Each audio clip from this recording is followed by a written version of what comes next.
Right, and everyone will have to consent to that. There we go.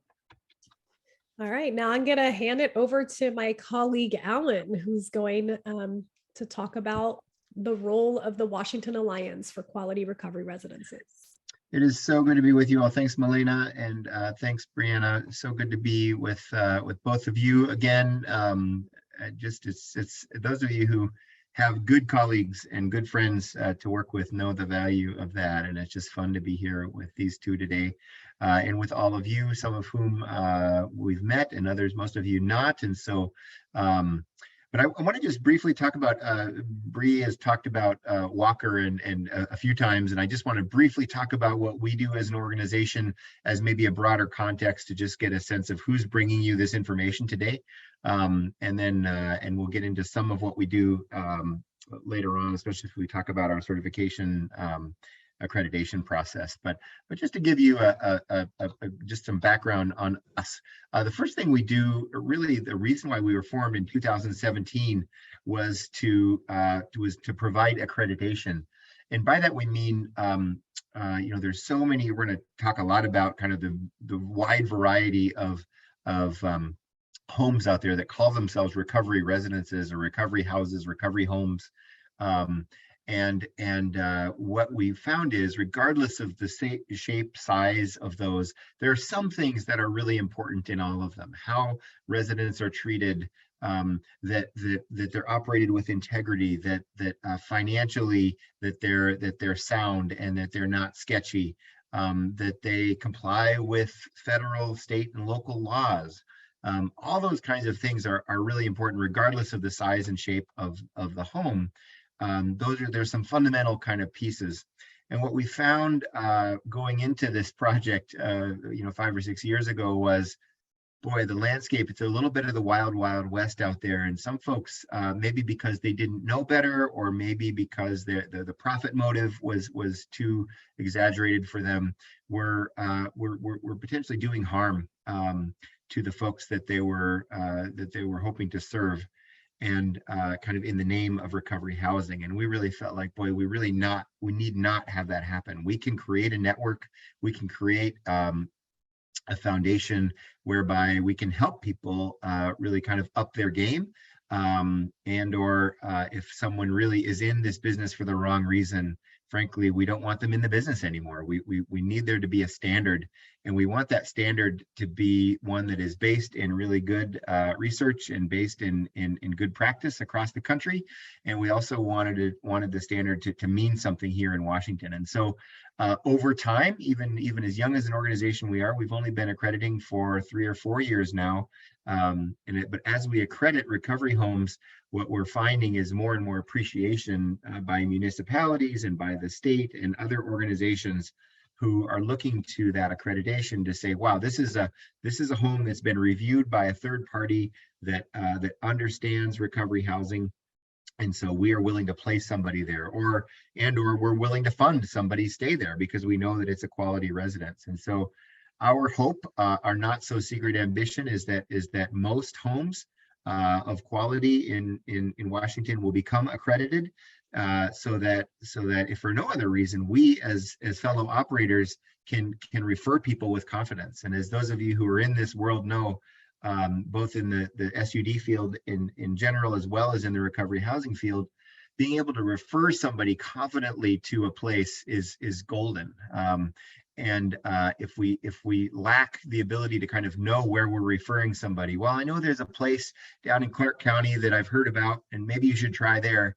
That feels very different than being able to say, wow, yes, there are 3 accredited homes in a particular place, and we feel confident referring you to any of those because we know the process that they've been through. We know that their programs have been looked at, their facilities are safe, all those kinds of things. They're treating their residents fairly because they've been through this process.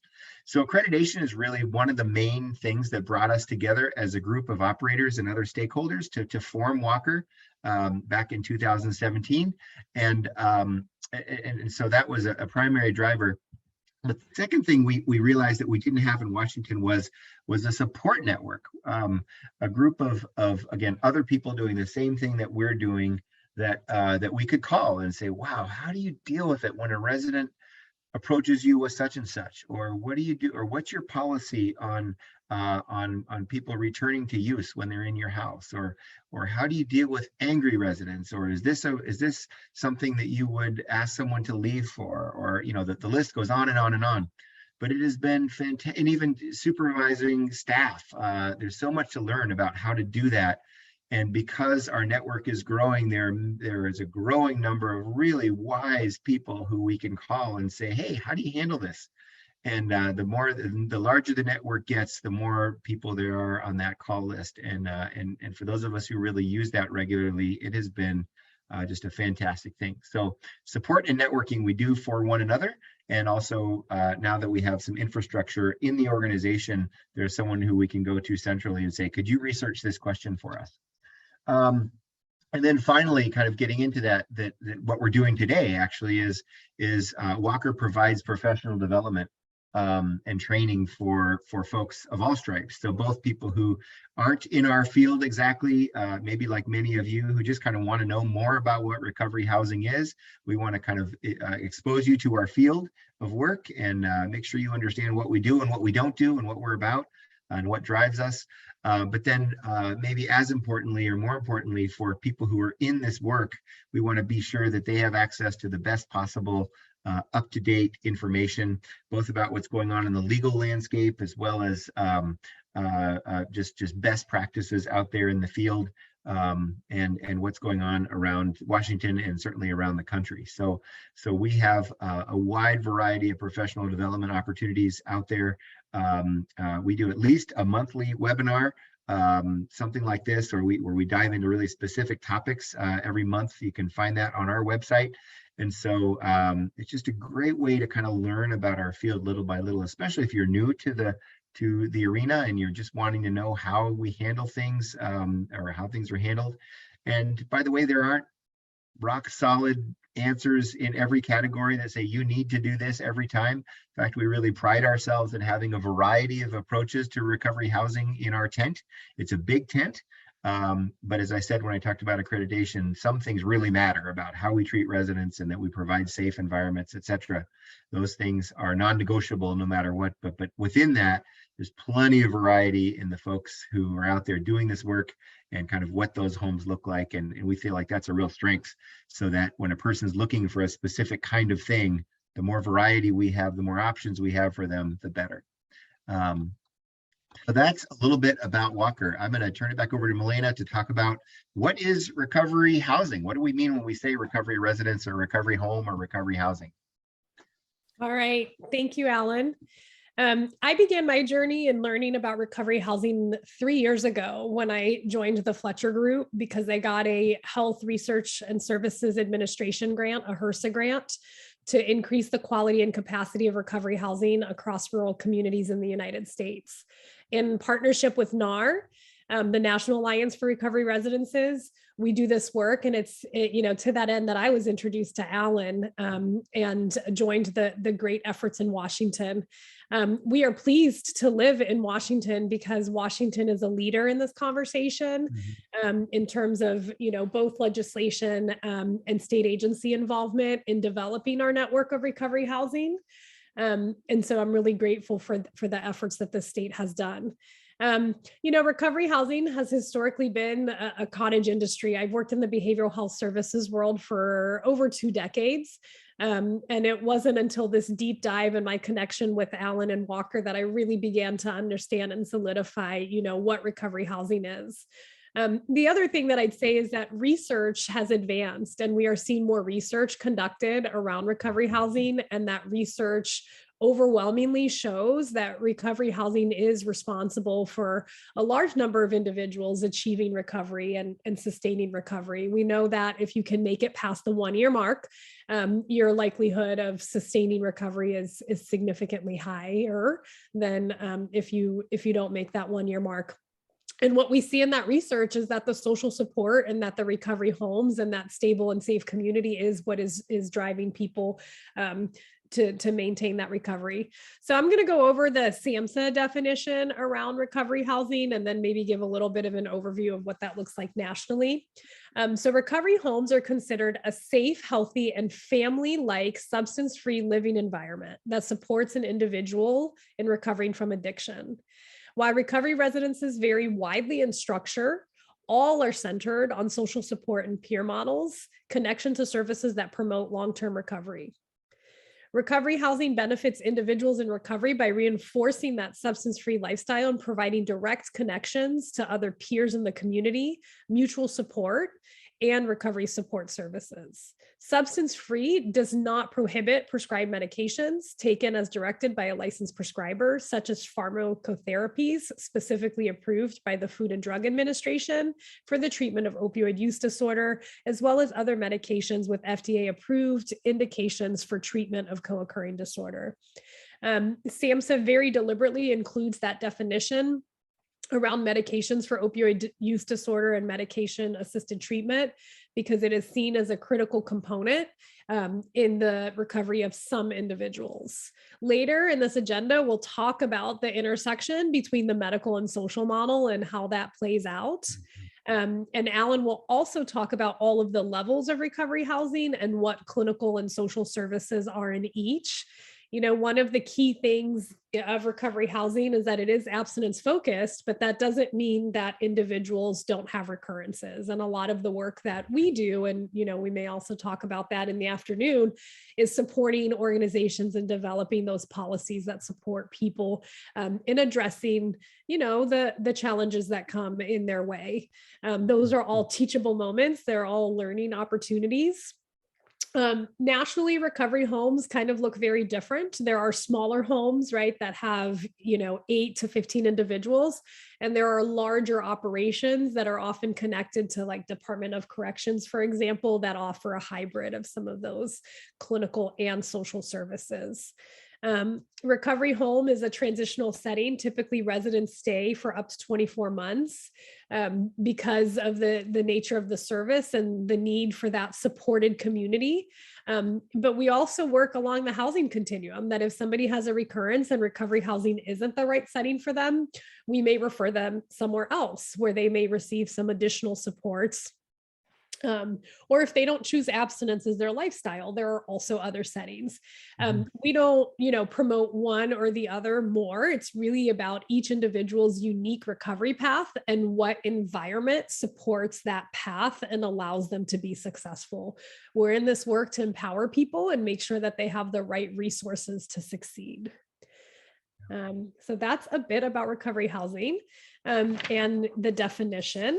And now I'm going to turn it back over to Alan, who's going to go over some accreditation and other information. Yeah. Can I riff on one or two of these things too, Milena, while we're on the slide? A couple things that stand out to me that feel really important as we do accreditation with homes is, or a few words stand out. One is family-like.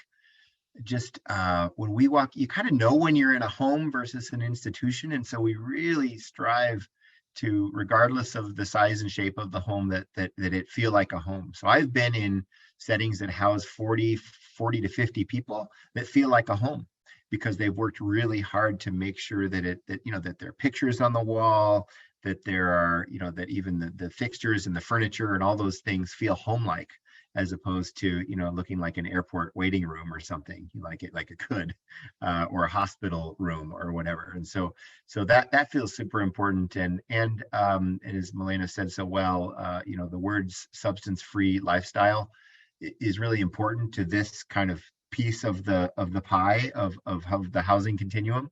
And just want to state that we really are supportive of other models, permanent supportive housing first type models, that really are about getting people sheltered and developing a relationship from which they can do recovery. But this particular slice of the pie is focused for folks who desire abstinence and from use and really want to move forward in that direction. And so in terms of kind of what distinguishes when we refer to recovery housing, recovery residences, we're speaking specifically about abstinence-based, and abstinence being the goal, not always the reality for everybody. And so that's a conversation we'll have later on when we talk about what do you do when somebody returns to use in your facility? And there's a whole continuum of answers to that question, which we want to get to, and we'll talk about a couple different times during the day. I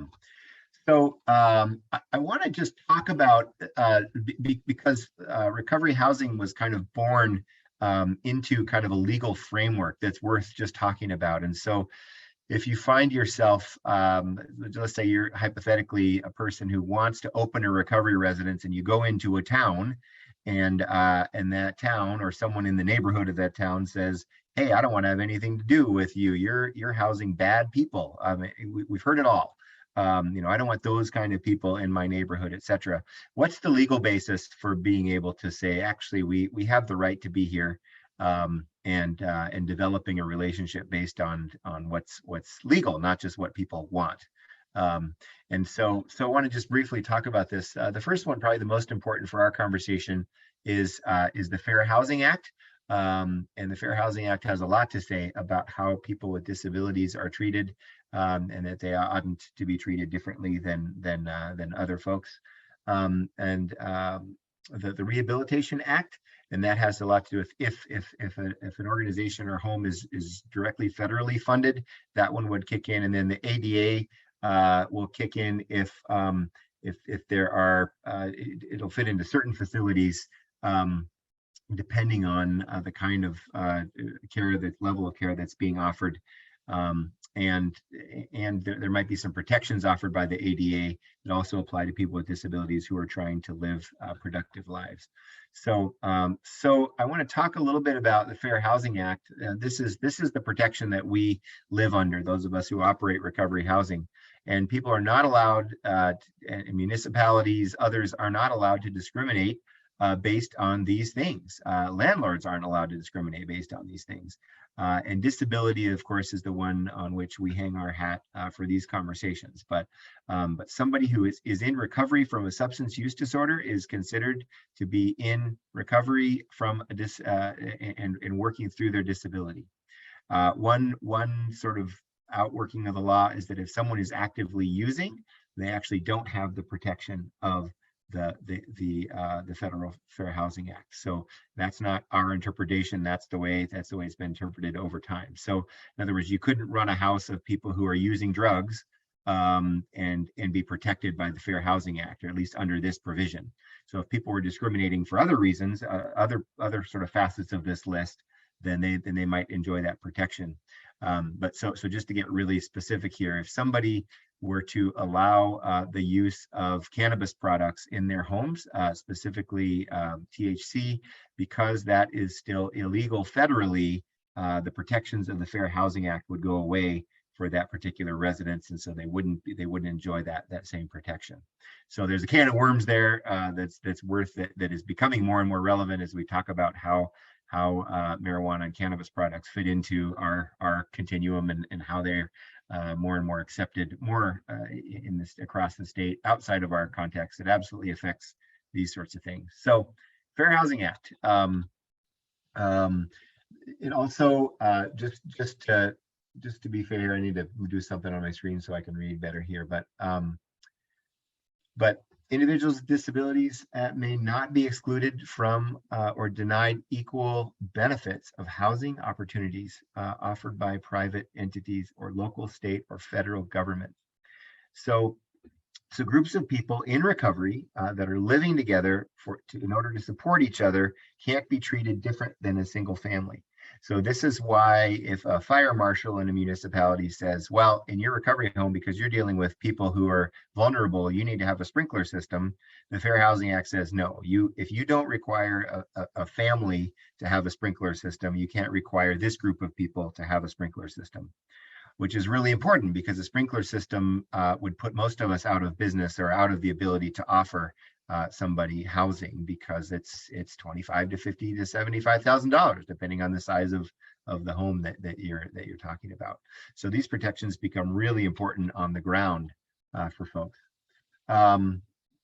So it also prohibits most landlords from discriminating, and so there are some exceptions we're going to talk about in a minute, but essentially if someone is renting to a recovery housing operator, they don't have the ultimate right to turn them down just because they are people in recovery.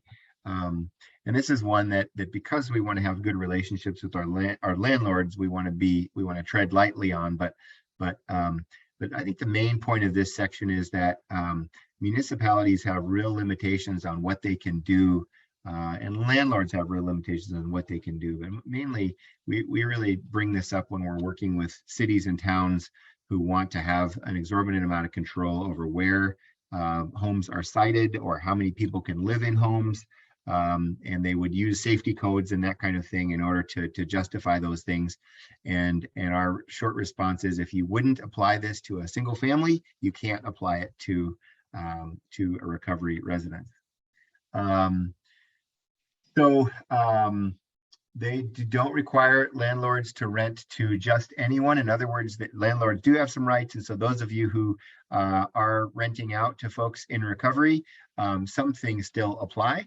And that is, if somebody's behavior is a nuisance, is the language that's used. I don't particularly like that, but if someone's behavior is really, really disruptive, a person doesn't have to, there are reasons why you can still ask somebody to leave a home. If somebody has poor credit, you don't have to rent to that person. I guess my only caveat here is the folks who most of us serve come to us with poor credit. I think that would be, anyway, I just don't know that there'd be a lot of sanity in having and looking up people's credit rating when they're coming to live in recovery housing, especially if they really need a higher level of care. Their credit rating is often affected by their former lifestyle. And so we don't lean on this one very much because otherwise we might not have people living with us. Or if someone just is unable to pay, then we do have the right to say, boy, we can't take you in if there's not really a plan for being paid. What I'll say about this one is we are thankfully, as Milena alluded to earlier, living in a state that recognizes and in which a lot of people recognize that that payment shouldn't be a barrier to people getting into housing and getting into specifically recovery housing when they really want to make a change in their life. And recovery housing is going to be the real key to doing that. All of that to say, there is money available, and a growing amount of money, thankfully, for people. And so for instance, I'll talk about this a little later, but if you are a Walker accredited home and you're taking somebody in, you can receive up to 3 months of rent for that resident from Walker, who has an arrangement with the healthcare authority and some federal funds. We don't want any of our members to have to turn people away because they can't afford to live with us. So if you have questions about that specifically, we can talk about that along the way. So I guess before I get into, I'll get into this other issue later. Just any questions about kind of legal landscape, or I guess we haven't given a lot of pause so far. So I'd like to just take a pause, and if there's anything that Milena has talked about or that I've talked about so far that you'd like to raise your hand and bring up or bring up in the chat. Bree will read those, and we want to be sure that you've got some. So if you have input, we'd love to take that at this point. All crystal clear so far. Any questions? Billy says, what is the limitation or cap to that funding Walker will provide on a monthly basis? Yeah, Bree, you might have to help me here, but I think it's pretty generous. It's about $3,600 for the first 3 months, and so I think it's like up to $1,200 a month in expenses. Yes. Yeah, that sounds right. Yep. So it's quite good, and it's super helpful. Another reason why someone might want to look at accreditation, because that sort of guaranteed funding at the beginning is super helpful. And it also, within that too, they can help people who are leaving the recovery residences get right. funding for their down payment. And their move-in fees and that kind of thing. Yeah, that's amazing, actually, if you think about it. So if someone has gone through a program at a recovery residence and is ready to move on to a less transitional place, kind of a permanent place, they can apply for this funding, and that is up to about $3,700 for their first 3 months of stay in their next place. And so it's just really, we're really excited about that possibility, and just now having folks starting to use that, and we think it's going to be a game changer for people. Other questions about legal stuff that we've talked about so far? We're working. I'm gonna leave the town out of this, but we're working now with an operator who's going through the accreditation process, who's wanting to locate in a specific place, and the town created an emergency ordinance that to block that home from being where they want to be located. And it turns out that ordinance is illegal, and we're actually going to work to advocate a bit around that, and help the operator be able to do what they need to do to serve people. And the municipality will learn along the way kind of where, what's going on.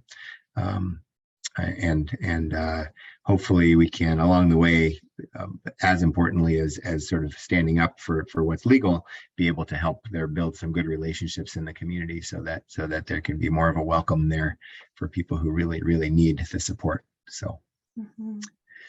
Yeah, so I see a couple other comments. Dre said, will there be a follow-up email detailing the parameters of the funding just discussed?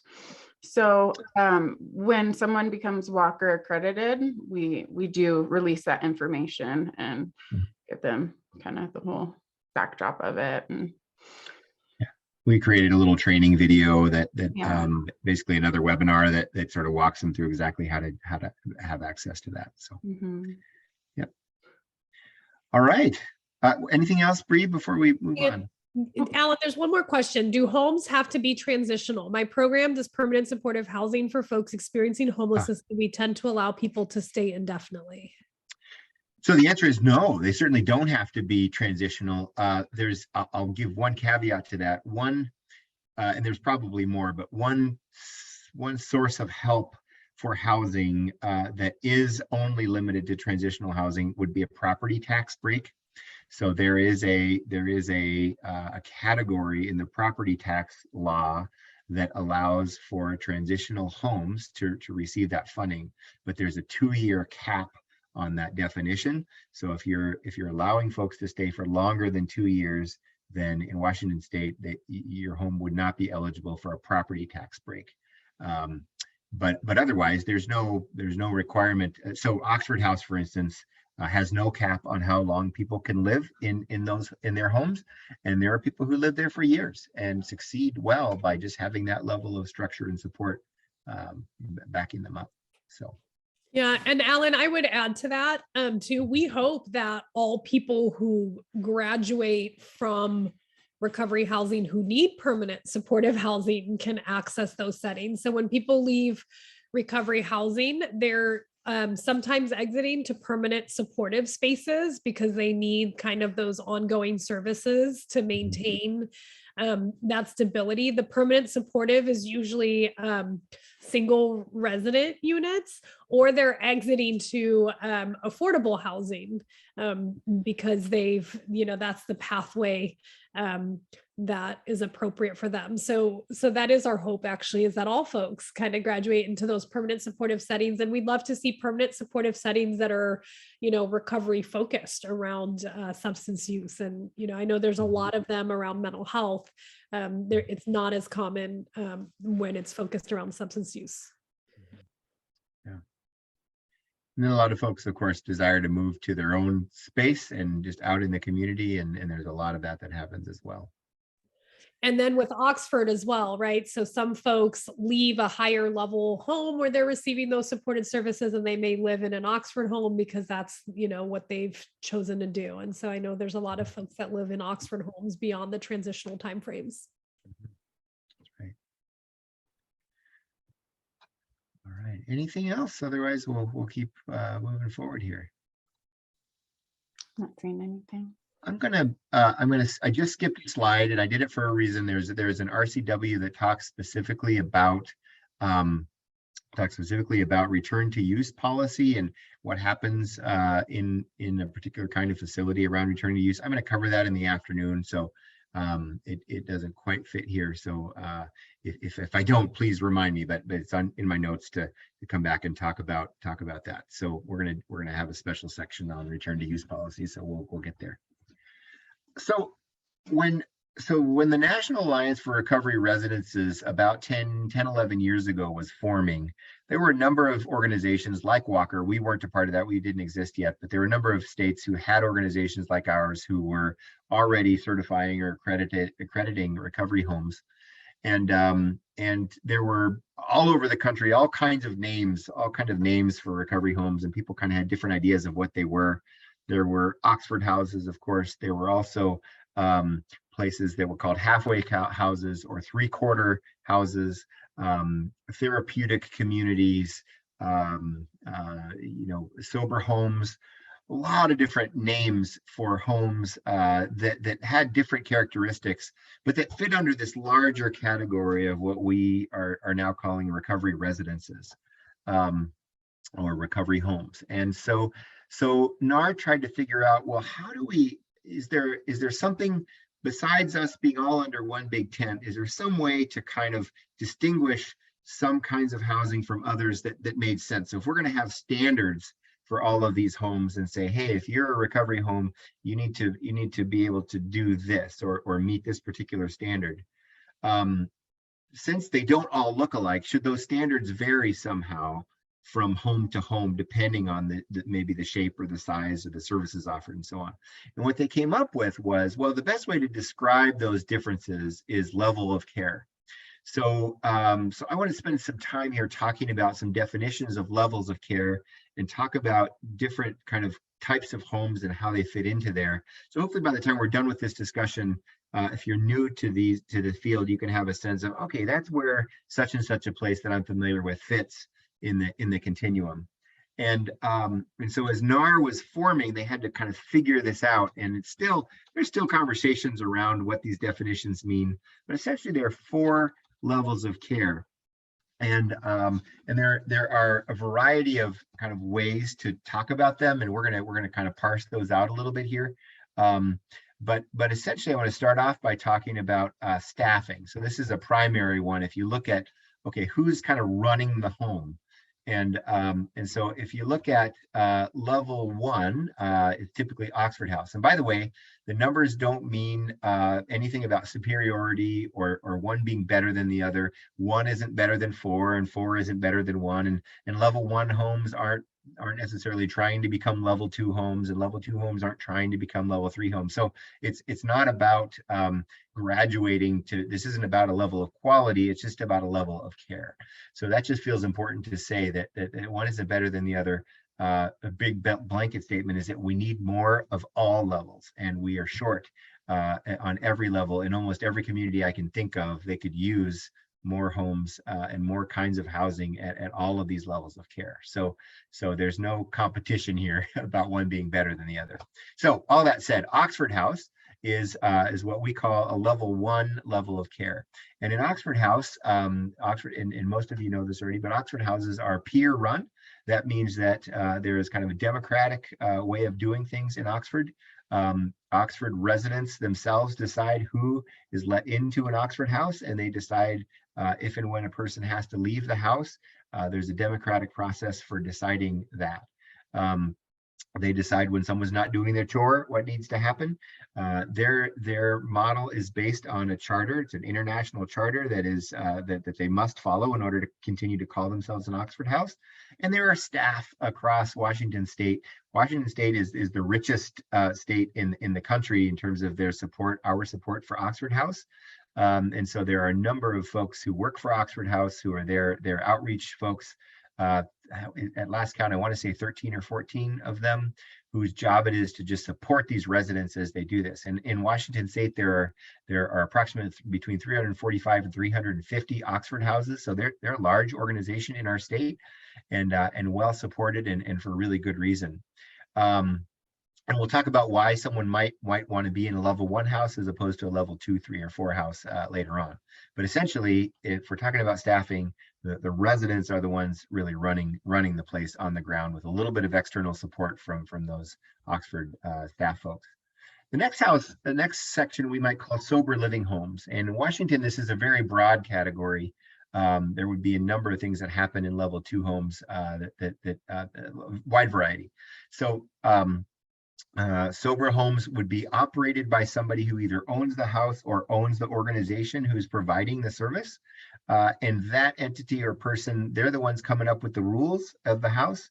They may hire somebody, maybe with free rent or maybe a little bit extra money, who would be like a house manager, who is just kind of in charge of being sure that those rules are followed. And they, generally speaking, are self-supporting like Oxford. In other words, all the money gets pooled and the rent gets paid, or the expenses get paid centrally. But generally speaking, in a lot of kind of what I would call maybe 2.0 homes, the financing works where basically the rents that people pay kind of pay the bills.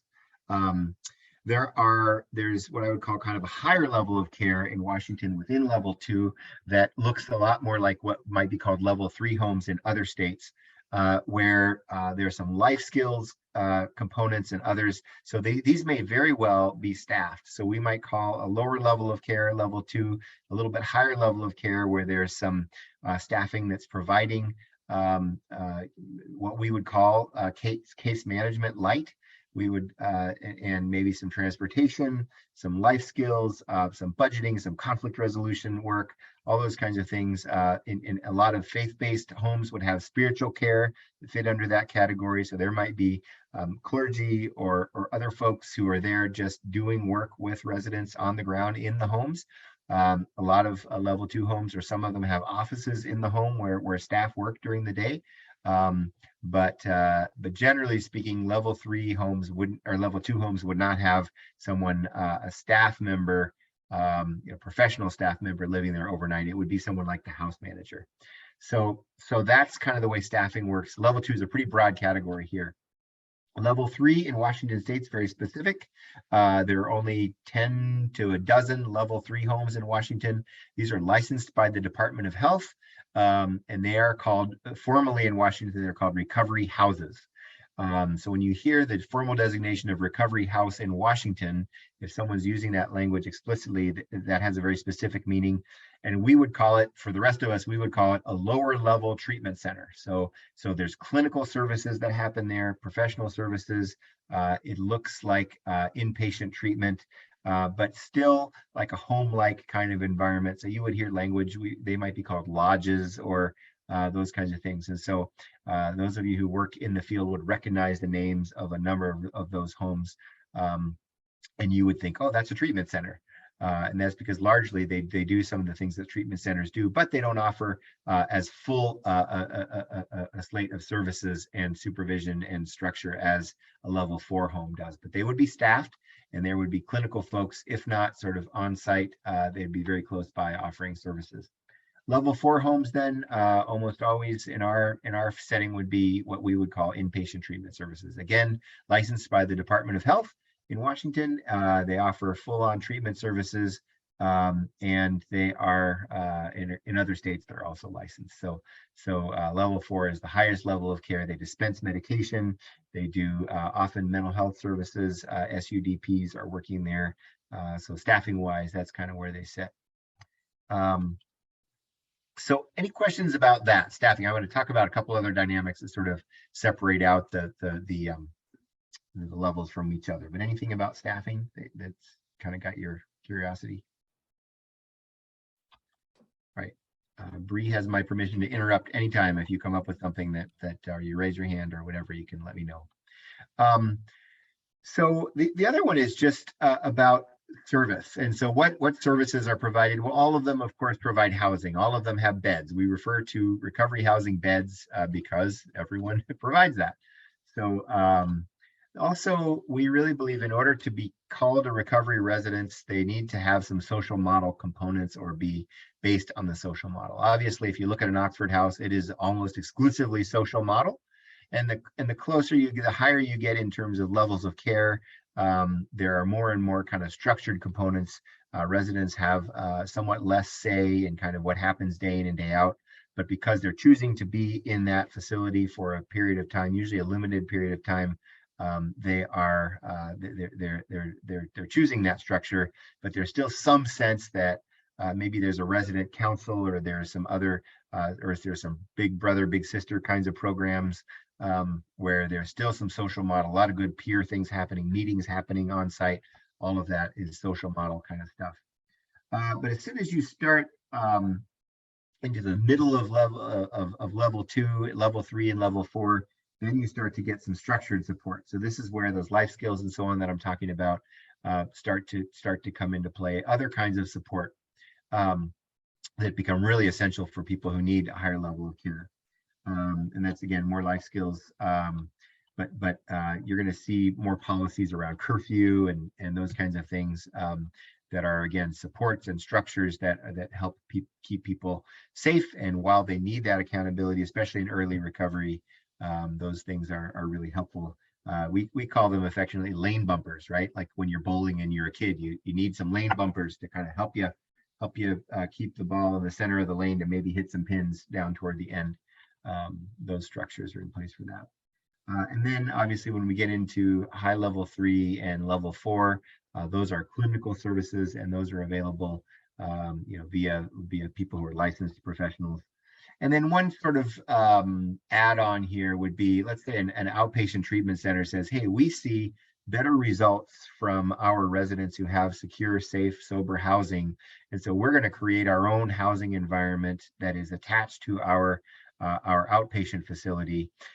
Services aren't provided in the house aside from some good structure and some good connections. So largely it's what we would call a sober home, but the people in that home are getting services at the outpatient facility, and therefore it's a really good partnership, and the outpatient facility really benefits, and the people benefit by having that partnership between an outpatient facility and a housing provider, and which might be one and the same.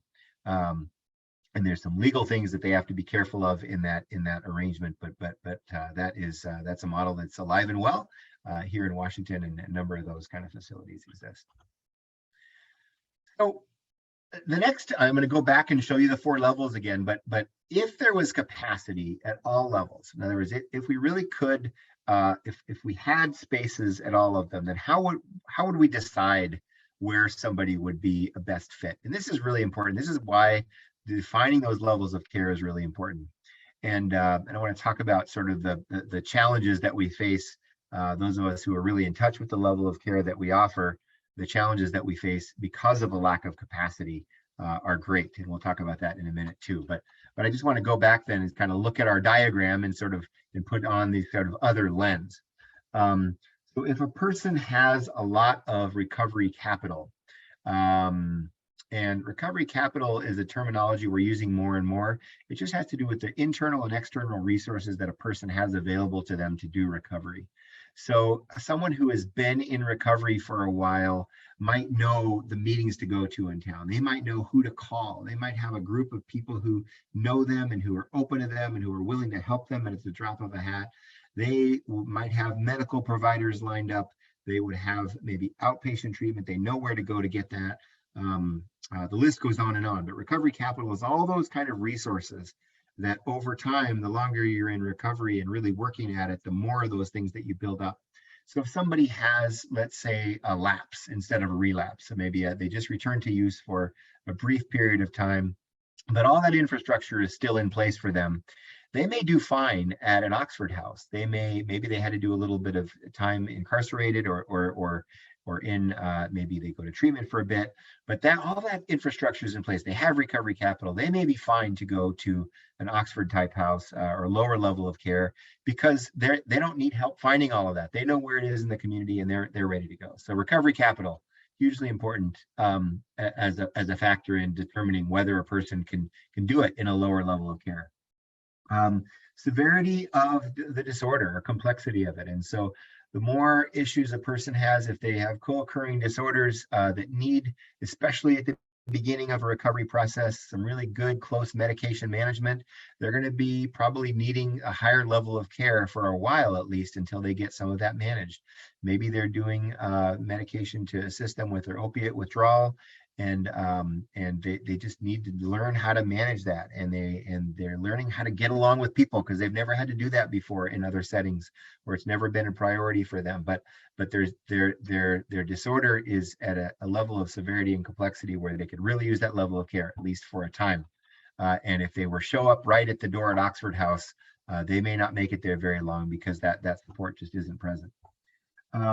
And so stages of development, this is just about, we've got to recognize that people are at different levels of social maturity, kind of, again, ability to get along with other people, all kinds of things fit under this, but just how are they navigating the change that they're going through in recovery, and how does that kind of play itself out on the ground for them? Are they ready to step into an environment with people who are pretty, socially mature and able to function well on their own? Or do they need some kind of coaching and support in that area that's only going to be available at a higher level of care? So they may be looking at a high level 2 or a level 3 home for a while until they can navigate those things better. And then over time, as they learn, and assuming they can grow in those areas, then they might be able to operate at a lower level of care. In all of the levels of care, we strongly believe in the social model that recovery should be person driven. So if I sign up for a high level of care, it's because I've decided that I need that for my recovery, and I'm committing to a level of care and policies and strictness in kind of how a place is operated. All those things, I'm committing to those things because I know that I need them. And aside from being incarcerated or involuntarily committed to a place, I'm there because I'm choosing to be there. And then as I'm able, I move into lower level of care, but I'm still in charge of my own recovery. So in recovery housing, we don't parent our residents. We're not their parents. And they are in charge of their own decisions. And so as much as possible, even within the higher structures, we want to give people the ability to make their own decisions around recovery.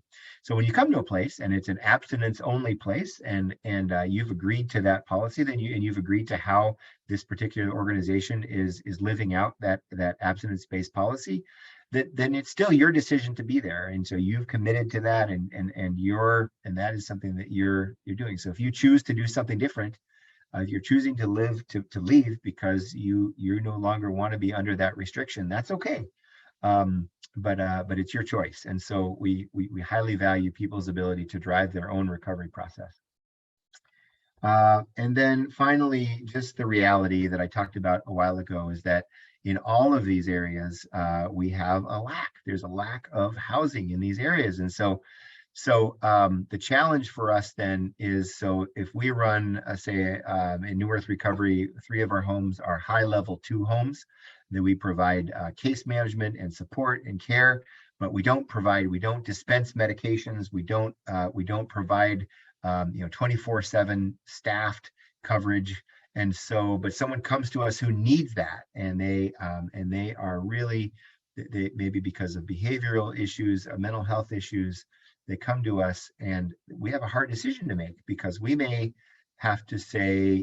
feel like we have to say yes to this person because there's nowhere else in the community where they can go. And that's really hard. That can be setting that person up for failure because we don't have the structure that they need.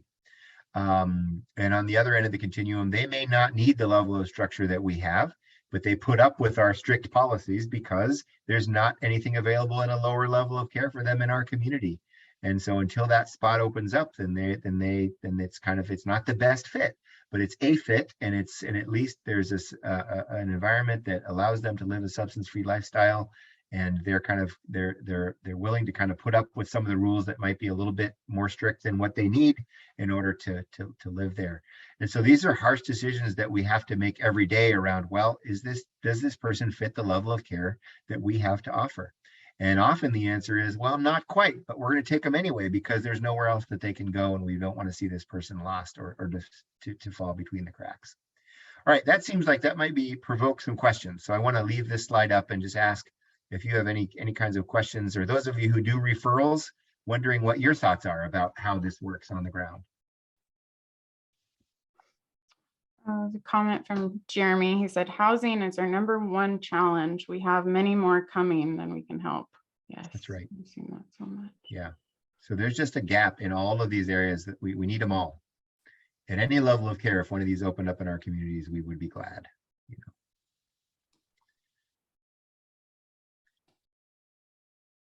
What about just challenges that those of you who do referrals to housing, what are you seeing? What's difficult about this in your experience? And maybe even how can we in the housing world help you do that job better as you sort of think about the appropriate placement for people?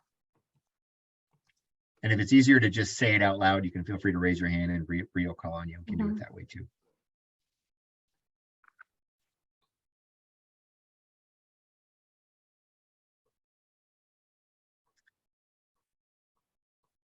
And I'm willing to rest my voice for a minute while I wait. So no, it doesn't need to be awkward. I'm glad to sit and just let you ponder for a minute. Mm-hmm.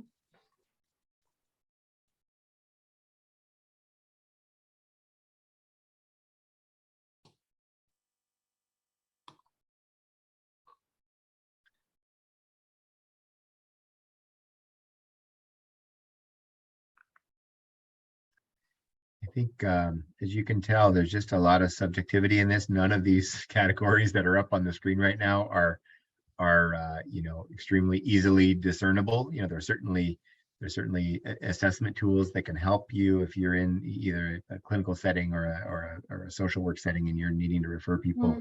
Certainly things you can do, but they're not easy. So Dre, he said, not enough level 2. We have many referrals who aren't appropriate for Oxford, but can't get into a level 3. Yes. Yeah, that's right. Yeah, and that makes a lot of sense, Dre. I think one of the things that we struggle with is that medical necessity is what governs people's access to treatment, Mm-hmm. and that social recovery models are gaining popularity and funding as we realize that when we stabilize people medically, they still need those supports in their communities and in their home environments to maintain that stability. Mm-hmm. And I think what we see is a system that kind of hasn't caught up to the true needs of people, and that, you know, the funding is pretty boxed, but what we're trying to do is fit, you know, a square peg into a round hole. As we come up with some of this. And so I think that, you know, we are seeing some of that change around the initiatives around recovery supports in Washington. We are seeing more funding go in that direction. And so we feel positive about that direction, but of course the urgency is always there, and we're always trying to catch up to that urgency and that need as we try to plug up those holes. Yeah, Dre also said more severe mental health symptoms often don't play out well with level 1 options. Yeah, that's really true. And so I know, because this happens to us as well, that when that those of you who have to do referrals, it feels sometimes like, hey, I can get someone placed. That's great. And something's better than nothing. But boy, a referral of someone who needs a higher level of care to one that just doesn't have the support, it can be really setting someone up for failure. And to be honest, to be on the other side of that referral, it can be extremely disruptive to the housing environment where that person is placed. So we love people, we care for them, we want to provide everything we can, and we want our other residents to learn tolerance and to learn to get along with everybody and those kinds of things. So all of that is really true. But boy, an inappropriate placement can really change people's lives to the negative. Can be really a hard thing. Thanks for letting me riff on that for a second. That was a really good setup for what I wanted to say there. So, all right, well, I'm ready to move on, and I just want to say that I know our colleague Milena is going to have to step out for a bit before our lunch break, and then she'll be back with us after lunch to cover some more thoughts about clinical model versus social model. But so as Milena slips away, just know that she's not offended. She's actually got a reason. So she's a busy person, and we're really grateful to have her for the time that we have. So any parting words, Milena, as you exit the scene here? She might already. Talking you muted, but you might have been gone already. Okay. No worries. All right. Well, I'm gonna move on here. And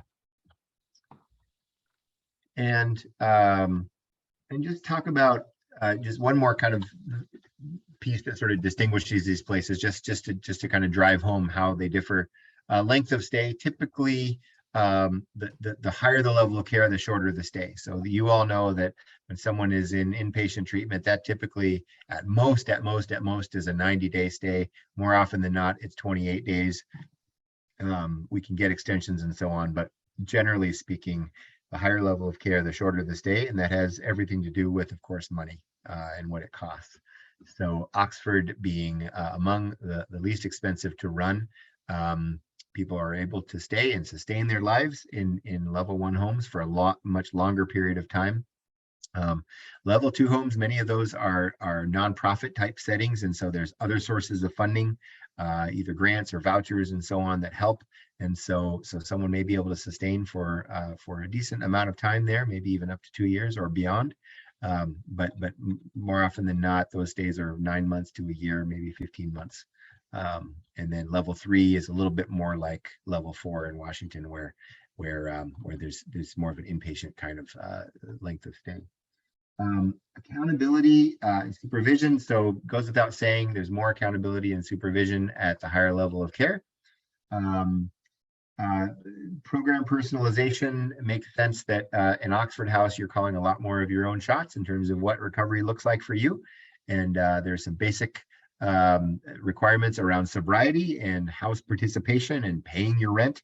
But aside from those 3 kinds of pieces, you're pretty much on your own to design your own program. And then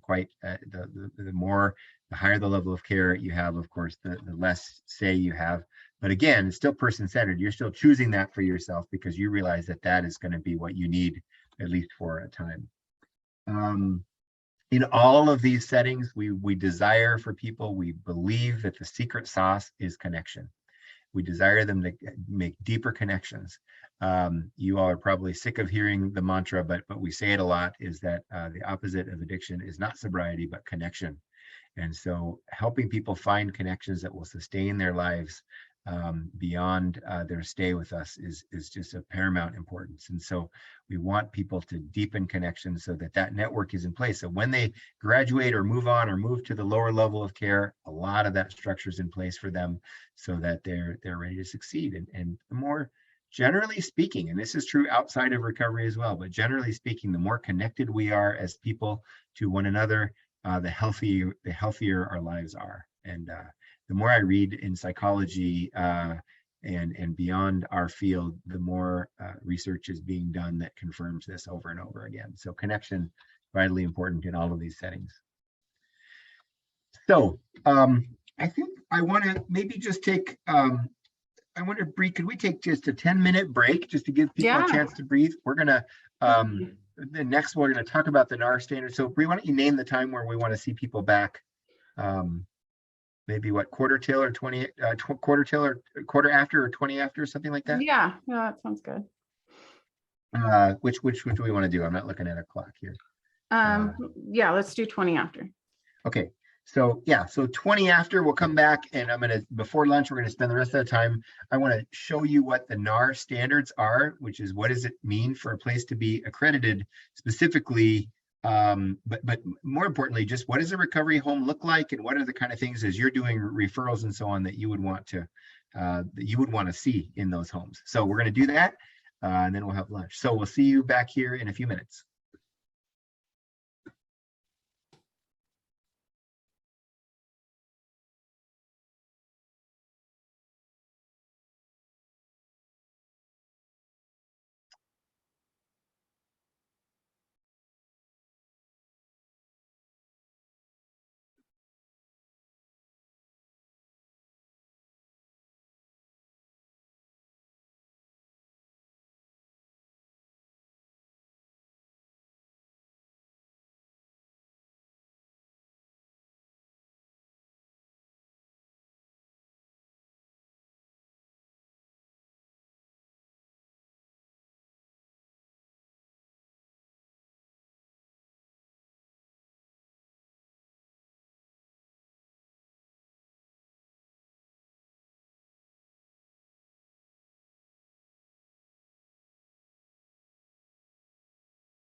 Well, that break went very quickly.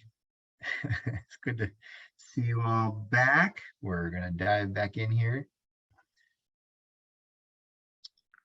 As always, this is going to be, yeah, as always, we really want to hear from you along the way. If any of these strike you as something worth expanding on, I'm more than happy to do that. I'm always on these types of things where we're going to go through a lot of content here pretty quickly. I'm always sensitive to not wanting to go too slow, so I lose people. But I'm also, you know, there's important content here that it just feels really important to spend time on. So I'll try to walk that tightrope, but your feedback along the way in either direction will be really appreciated. So as I was saying before the break, that the point of this little section is just to give you a glimpse at when we're talking about what a recovery residence is, and Milena read the definition earlier, and we talked a little bit about how recovery residences differ from other kinds of housing. But when we talk about that, not all recovery residences are created equal, and there are some who, again, I'd like to think, giving people a good faith assumption, they just aren't there yet in terms of what they offer, in terms of quality and care for their residents. So given that that's the case, what is it that we would want to look for to determine that a place really is a quality residence? And so these are, you're going to get a look at the national standards that were developed by NARR 10 years ago, and that they've been revised 3 times since. We are now looking at version 3.0. There was a 2.5, I think, along the way. But anyway, we're looking at version 3.0 right now, which is we've been on this for about 1.5 years, or almost 2 years now, and so it seems to be pretty well settled. There might be an update eventually, but these standards have received a lot of scrutiny nationally. We've been a part of those conversations to try to improve them and make them fit our state well. But we've adopted these wholesale in Washington to say, yes, this is what we will hold our members to in terms of what it means to be a quality resident. So I'm going to walk you through these at a real high level. There are subsets to all of these that you know, get really specific around the kinds of policies and so on that houses need to have in place to do good care for their residents, and to operate ethically and so on. So I'm going to do my best to whip through at a speed that makes sense, and along the way, please, as you ask questions, really want to answer those. So we talk about, there are these major domains, and you can find this all on our website. If you go to the resources section, you can find the document in full. And so rather than pulling up the document, I thought I would just do high level kind of overview here. But especially if you yourself are an operator and you're looking to go through the process, you'll want to spend some time really diving into exactly what each of these mean. But I'll try to kind of illustrate along the way, so you get a sense. But so the first one, of course, is operating with integrity. And I'll tell you that before our accreditation process started, we just saw far too many news stories, and we read too many newspaper articles about folks who, again, in the name of recovery housing, were really mistreating people.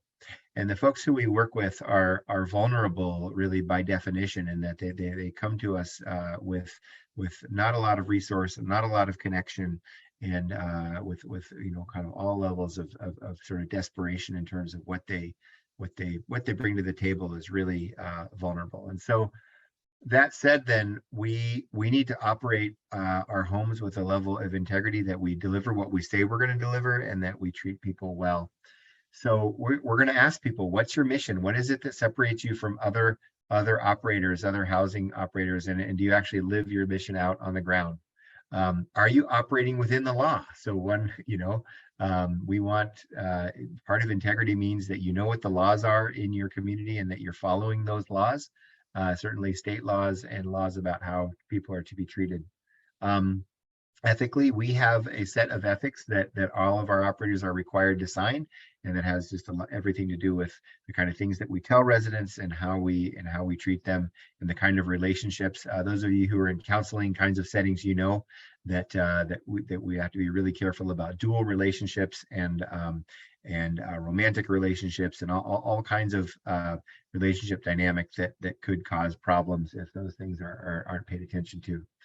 Good business practices. So if we have an organization that is a 501c3 nonprofit, we're going to actually look at their documents, and we're going to make sure if we hear concerns about that they don't have a board of directors or that their board isn't active or involved or not holding folks accountable, that's something that we would look into and be concerned about. So all of those things are just around how organizations are set up, and they need to be above board and have their documents in place and in line so that if they need a business license that's required where they live, or where they're operating, that's in place as well. So we ask for those kinds of things. Uphold residents' rights. So we want to be sure that residents are told what it is that they're supposed to live by in the home, and that they are enforced. And that ahead of when a person signs a lease, they know what they're signing up for.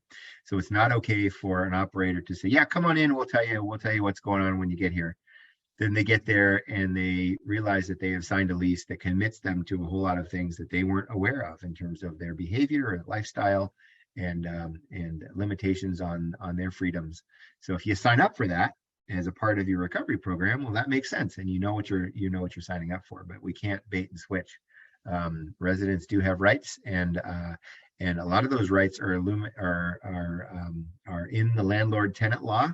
And there's kind of a myth out there that says that recovery houses don't have to abide by landlord-tenant law. There are a couple carve-outs in very specific areas that that in order to operate that we can use to do our business.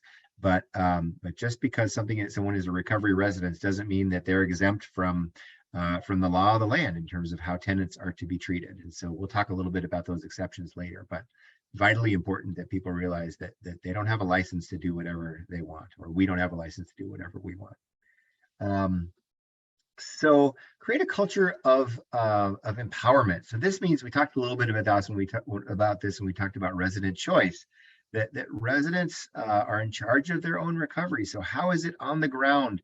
What kind of policies are in place that make that a reality? So even in a higher level of care where there's a lot of structure and a lot of the schedule set and people are expected to follow a certain thing, are there things that we can point to in that home where a resident does have some choice about their own recovery and how they're going to live that out and walk that out?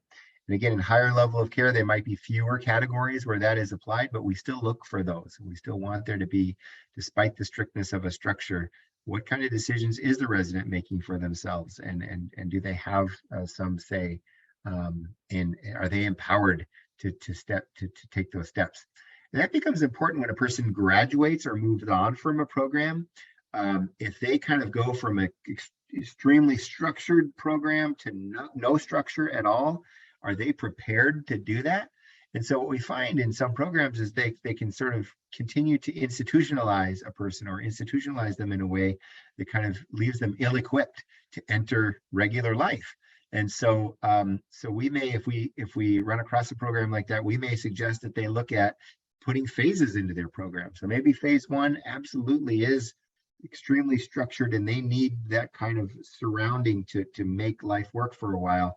But could there be a phase two and a phase three where they're making more and more of those decisions, and there are more options or electives, we might call them in the academic world, right? Where there are things that they can maybe at the beginning, only 12-step meetings are counted because we wanted people to really get a good sense of what 12-step is about. But maybe in phase three, they get to choose maybe church, or they get to choose a community group, or another kind of support group, or a therapeutic group that does that same kind of connection for them.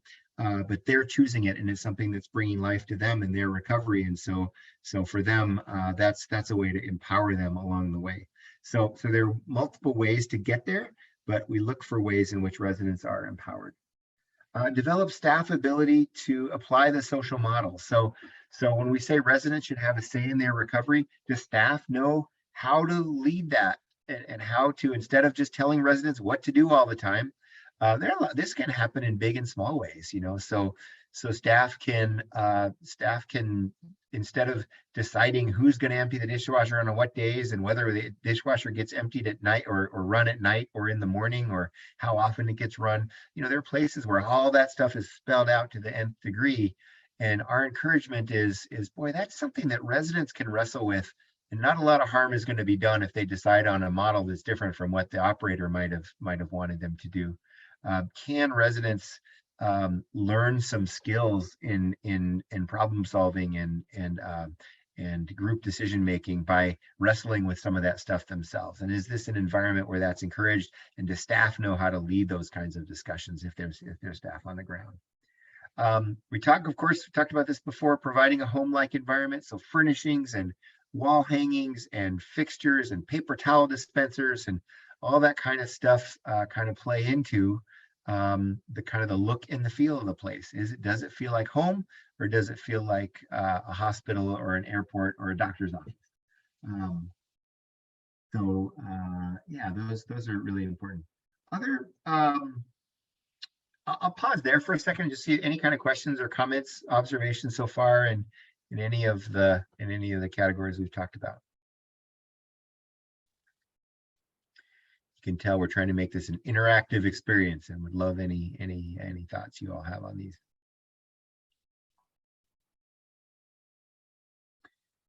All right, hearing none, feel free to interrupt me along the way, but I'll keep going. Provide a safe and healthy environment. So we actually, the third component of our process, which Brianna is going to describe later, is the site visit. So we walk through every room in a house and we want to make sure that there are enough outlets and that the outlets work and then there aren't wires hanging out of the wall and that the garbage cans are covered and that there's not a smell of mold in the house and that there's places for people to be and that we're not cramming too many people into a space. So we have a minimum number of square feet that's required in a bedroom for each resident to live in. And so you can't put in a 100 square foot room, you can't put 3 or 4 residents, even if you have bunk beds. That doesn't work. It's not humane. So we want a place to be safe and healthy, and a place where you would want to live and you would want your kids or loved ones to live. Facilitate active recovery and community involvement. So if you were just operating a boarding house on any street USA, and you would walk in that house and it wouldn't feel necessarily like a recovery house. It would feel like it would be kind of nondescript and generic. When you walk into a recovery home, there should be some evidence that there's some active recovery going on. So whether that's the schedules of meetings on the walls, or maybe it's posters that have recovery themes, or there's conversations that are going on that are about people's progress and recovery. There's ways that their recovery is being celebrated and encouraged, with milestones, birthdays and sober date anniversaries and those kinds of things are happening.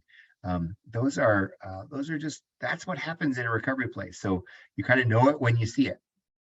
And if you don't see any of that, then you wonder, well, what's the difference between this and a hotel room or a boarding house? And we actually, we want to be able to make the case that we're supporting people in very specific ways in their recovery to move forward. So the other thing is, as it says here, is access to community support. So our homes should be conduits to the community. So if there are other resources out there in our community for people in recovery from substance use disorder or from mental health conditions, how are they being connected to those things, especially if they don't have a lot of recovery capital themselves? How is it that we are providing them those links? Are there resources listed? Are there meetings that they have with their case managers or staff in the home where those things are being shared with them? And do they know where the local providers are of medical care and outpatient treatment and all those kinds of things? Especially if there are some requirements around that in a home, we've got to resource them to be able to find them.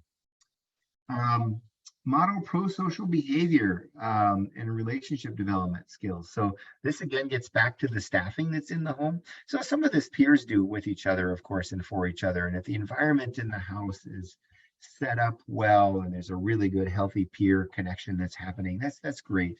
But what we find is that the staff that are in the homes have everything to do with this. So if the staff themselves are peers, if they're in recovery, what are they doing? Do residents know what they're doing for their own recovery? And are they out there in meetings themselves and in connecting in the community and involved in volunteering and all the things that make for good recovery and good lifestyle? Are those folks doing those things very visibly in front of their peers or other residents in a way that that can be seen? So this is just we want them to feel responsible in their communities. Here's one statistic that I really love. It feels really important to me, and that is that did you know that people in long-term recovery they volunteer in their community at twice the rate as the general population? That means that if you're in recovery and you're doing active recovery, you're twice as likely to be out in the community doing something to help others than the rest of us. And I think that's a great statistic to talk about as we talk about the contributions that people make to their community when they're in recovery. They're not just they're no longer sort of taking from the community and using tax dollars and receiving benefits, but they're also giving back, and maybe they're doing less and less of that over time, and instead they're paying their taxes because they're working and they're engaging in the community and they're helping and they're volunteering in schools and in parks and other places, in humane societies, other places where they can make a difference. And it's great for the society, but it's vital for them, right? And for those of us in recovery, we know how vitally important those connections are. So is the house a conduit to those things? Are people modeling that for others, for their housemates? The last major category in our rubric that we use is good neighbors policies. So homes should have policies around smoking, around noise, and around community connection, around complaint processes, all kinds of areas that can be really areas of friction with neighbors. There should be stated policies, written policies in the home that address those things so that it's really clear to residents how it is that they're expected to kind of interact. We have policies around dress code outside of the house, where people can smoke. Noise, really important. You don't get to just turn your stereo on full blast in your car as you're leaving or coming back to the house. That stuff impacts our relationship with neighbors, and we take it really seriously.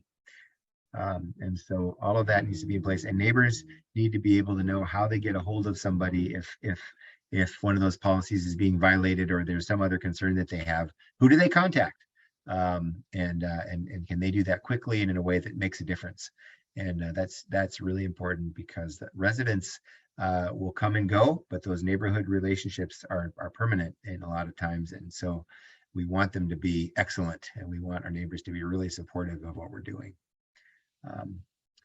So that is a whirlwind tour. This document is, I don't know, Bree, is it like 12, 13 pages long? It's a big document. Mm-hmm. This is the summary of those major categories and then some examples of each. But so again, I showed this to you not only to give you a glimpse into our accreditation process, but more importantly, to just get a sense of when you're looking at recovery residences for referral purposes, how much of this is in place there? Or are these just things that would be nice to have, but that people are just, there are sadly operators out there who are just collecting rent checks and providing places, calling themselves recovery residences, and maybe because they believe they're exempt from landlord-tenant laws, that's kind of they're just kind of hanging their hat on this particular category, and that's kind of all they're doing, is just providing space. And they really are doing, in our eyes, it's not neutral. They really are doing a disservice and even harm to people who need a higher level of care and a different kinds of environment that could be uniquely provided in a home like this. So questions, comments, observations about any of these? I would love to entertain those at this point.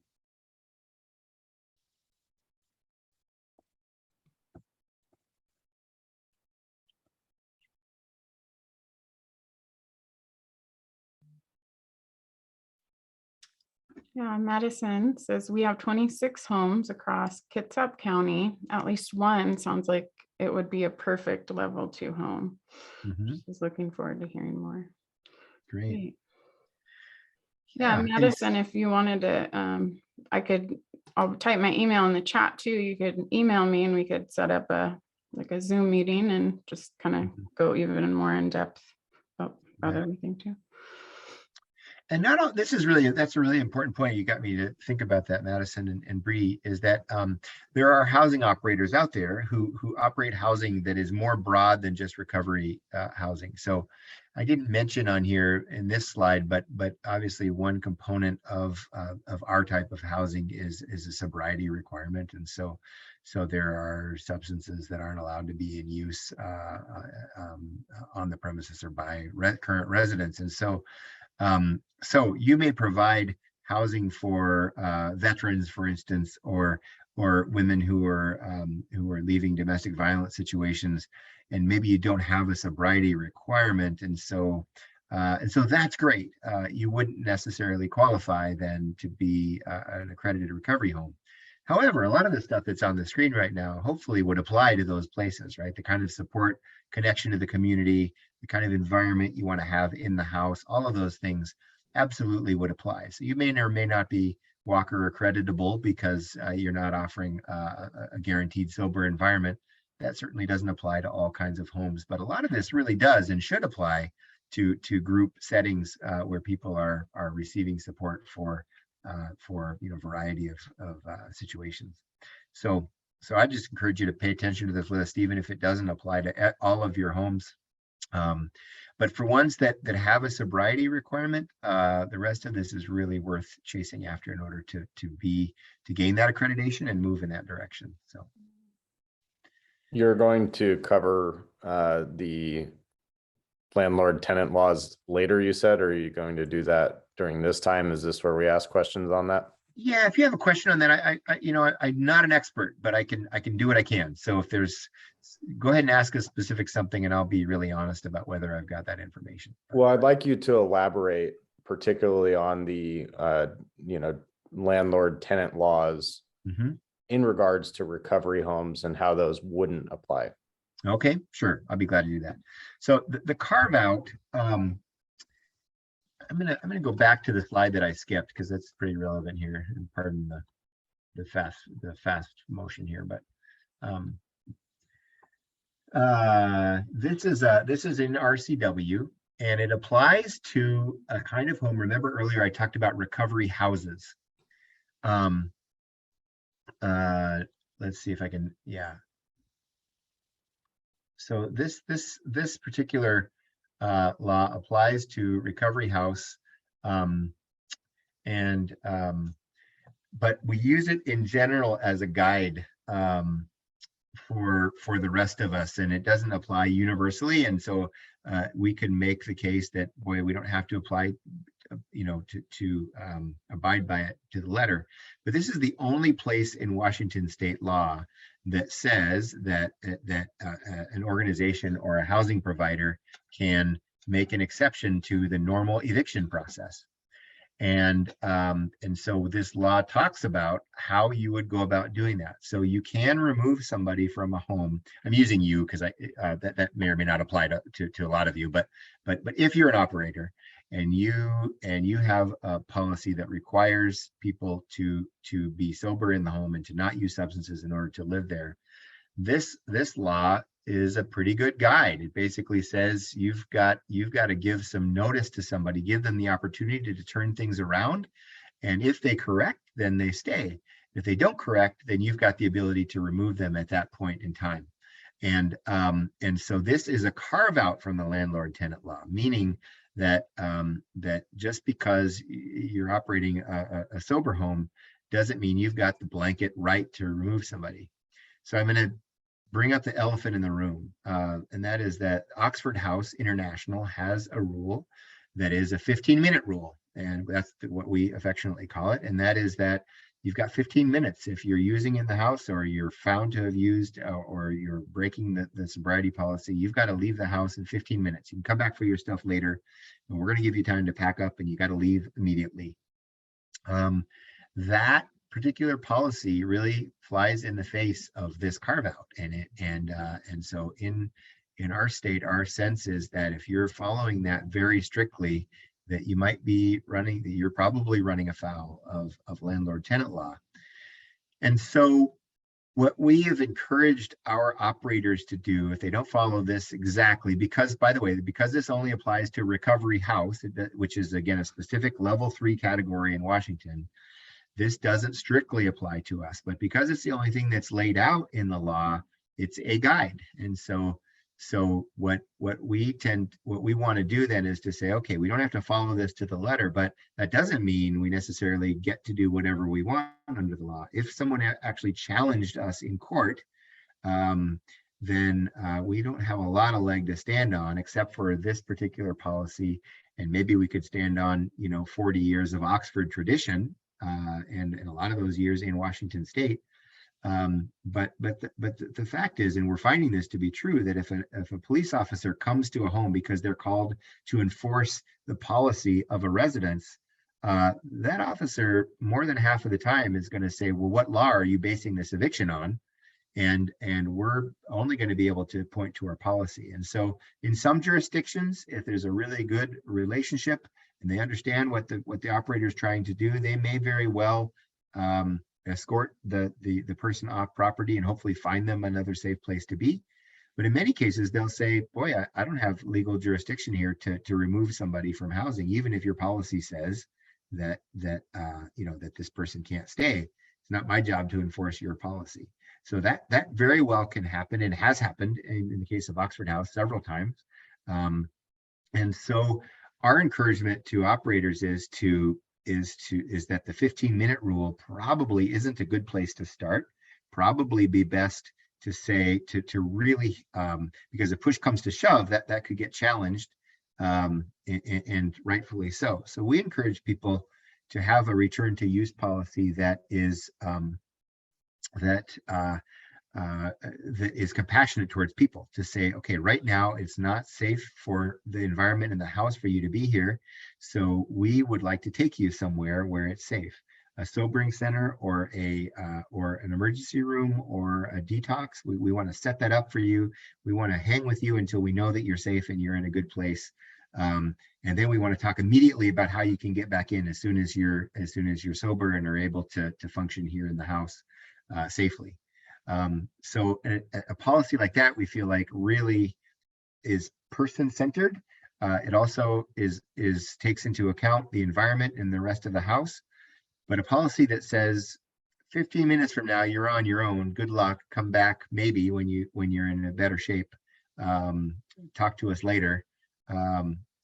So many cases can be super destructive to that person, leaves them out in the cold, literally, but also almost guarantees that they're going to go back to a relapse that is much more significant than the one they've already been a part of, and it sort of sends them in the wrong direction if we're trying to help them in a recovery process.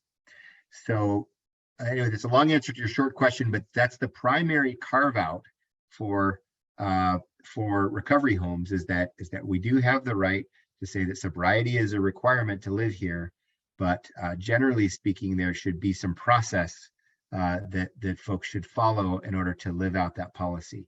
And short of that process, we think that legally we're on really, really shaky ground. Okay, I said a lot there. I guess I'd be interested in either some pushback or some clarifying questions. Yeah, I do have some pushback, and that's, I've been doing this for 9 years, and many clients are, let's say they've used meth and they have mental health co-occurring issues. Yep. And so they come back to the recovery home. This just happened 2.5 weeks ago. Mm-hmm. And speaking to the person was, hey, you know what our policy is, we can't have you here while you're under the influence because this creates an unsafe environment for the rest of the people in the home. Mhm. So it's time for us to get you over to a stabilization unit. The person declined. The person said, no, I'm not going to any stabilization unit. I'm staying here. I said, well, that's not an option for you to be here based on the safety of the home. Right. And so when that, and particularly with this person from prior experience, there was a lot of physical violence that happened when they were under the influence. So this carve out here does not explain for how you would deal with that. Yeah. Correct. There's no law against physical violence to terminate tenancy. There's no law against them not fighting back and saying, oh, well, I got into a physical altercation with this person, so I'm not leaving and I'm going to stay here. And then that puts into context, which I've seen over the years, that folks are essentially, not paying any of their sobriety fees is what we call them, housing fees, whatever you want to call them. And they stay there for multiple months, are getting intoxicated the entire time. The house falls apart. The person ends up really being in that house for 6 months while you're fighting a legal process. And so let me speak to, so Go ahead. earlier on in the presentation, I talked about how the Fair Housing Act does not require a person to stay if their behavior is a nuisance. So you actually can have a policy that says, aside from whatever your sobriety policy is, to say, yeah, violence against another resident is grounds for us to remove you from the home. And that one you might have better luck with law enforcement, for instance. So it's not just, this isn't just blanket, hey, you can't kick anyone out ever. Remember, there is a carve out for behavior that's a nuisance, or if it's dangerous to somebody else. And so there are other avenues, specifically around the sobriety piece. We have to be judicious in how we apply that. Does that make sense? I guess what I'm saying is there are other ways. And definitely, and I full well understand that. And believe me when I say, I think we are very, very judicious in the way that we handle it, which is, here's some referrals to some other places. Do you need a ride there? We'll get you to a safe place. Can you stay with family? When can they pick you up? We don't have a 15-minute policy. We have an hour to 2 hour max. Sure. Personally at ours, which is, we're going to try to work with you. And then the plan is that you come back within 7 days after that sobriety time has been confirmed. So that's our policy, but that also doesn't lend into the 3-day thing. And another one of our policies to bring up here is that in order to make sure that somebody doesn't have what I've seen so many times in several different states, including Washington and Oregon and Idaho and all over, where somebody has said, well, I'm a tenant, so this is my place and I'm not leaving. And then you fight a legal battle for 6 months. I've seen that. Well, this carve out gives you a 3-day option, right? So if you lean on this one, you at least have some RCW to point to, even though technically it doesn't apply to us who aren't in that very specific category. But you can say, hey, we're following the spirit of the law as we understand it. And even as you describe what you do, it falls within the spirit of this, which is you're giving the person the opportunity to remediate. You're trying to keep someone safe. You want them back. You're not trying to remove somebody permanently. You're not even maybe removing their stuff. You're saying, hey, look, you still live here, but you can't be here right now.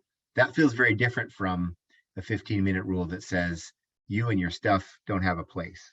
Does that make sense? Understood. So there's a lot of parsing of words there and so on, but I think law enforcement and others who would kind of look at this, and even the courts would kind of try to get to what's the spirit of what you're trying to do. And the spirit is, we work with a very specific population that has a disorder that can be extremely disruptive to our environment. We were working with those folks and we want them back, if at all possible, if they're willing to do their part to come back, and fit with what we're doing here and voluntarily comply.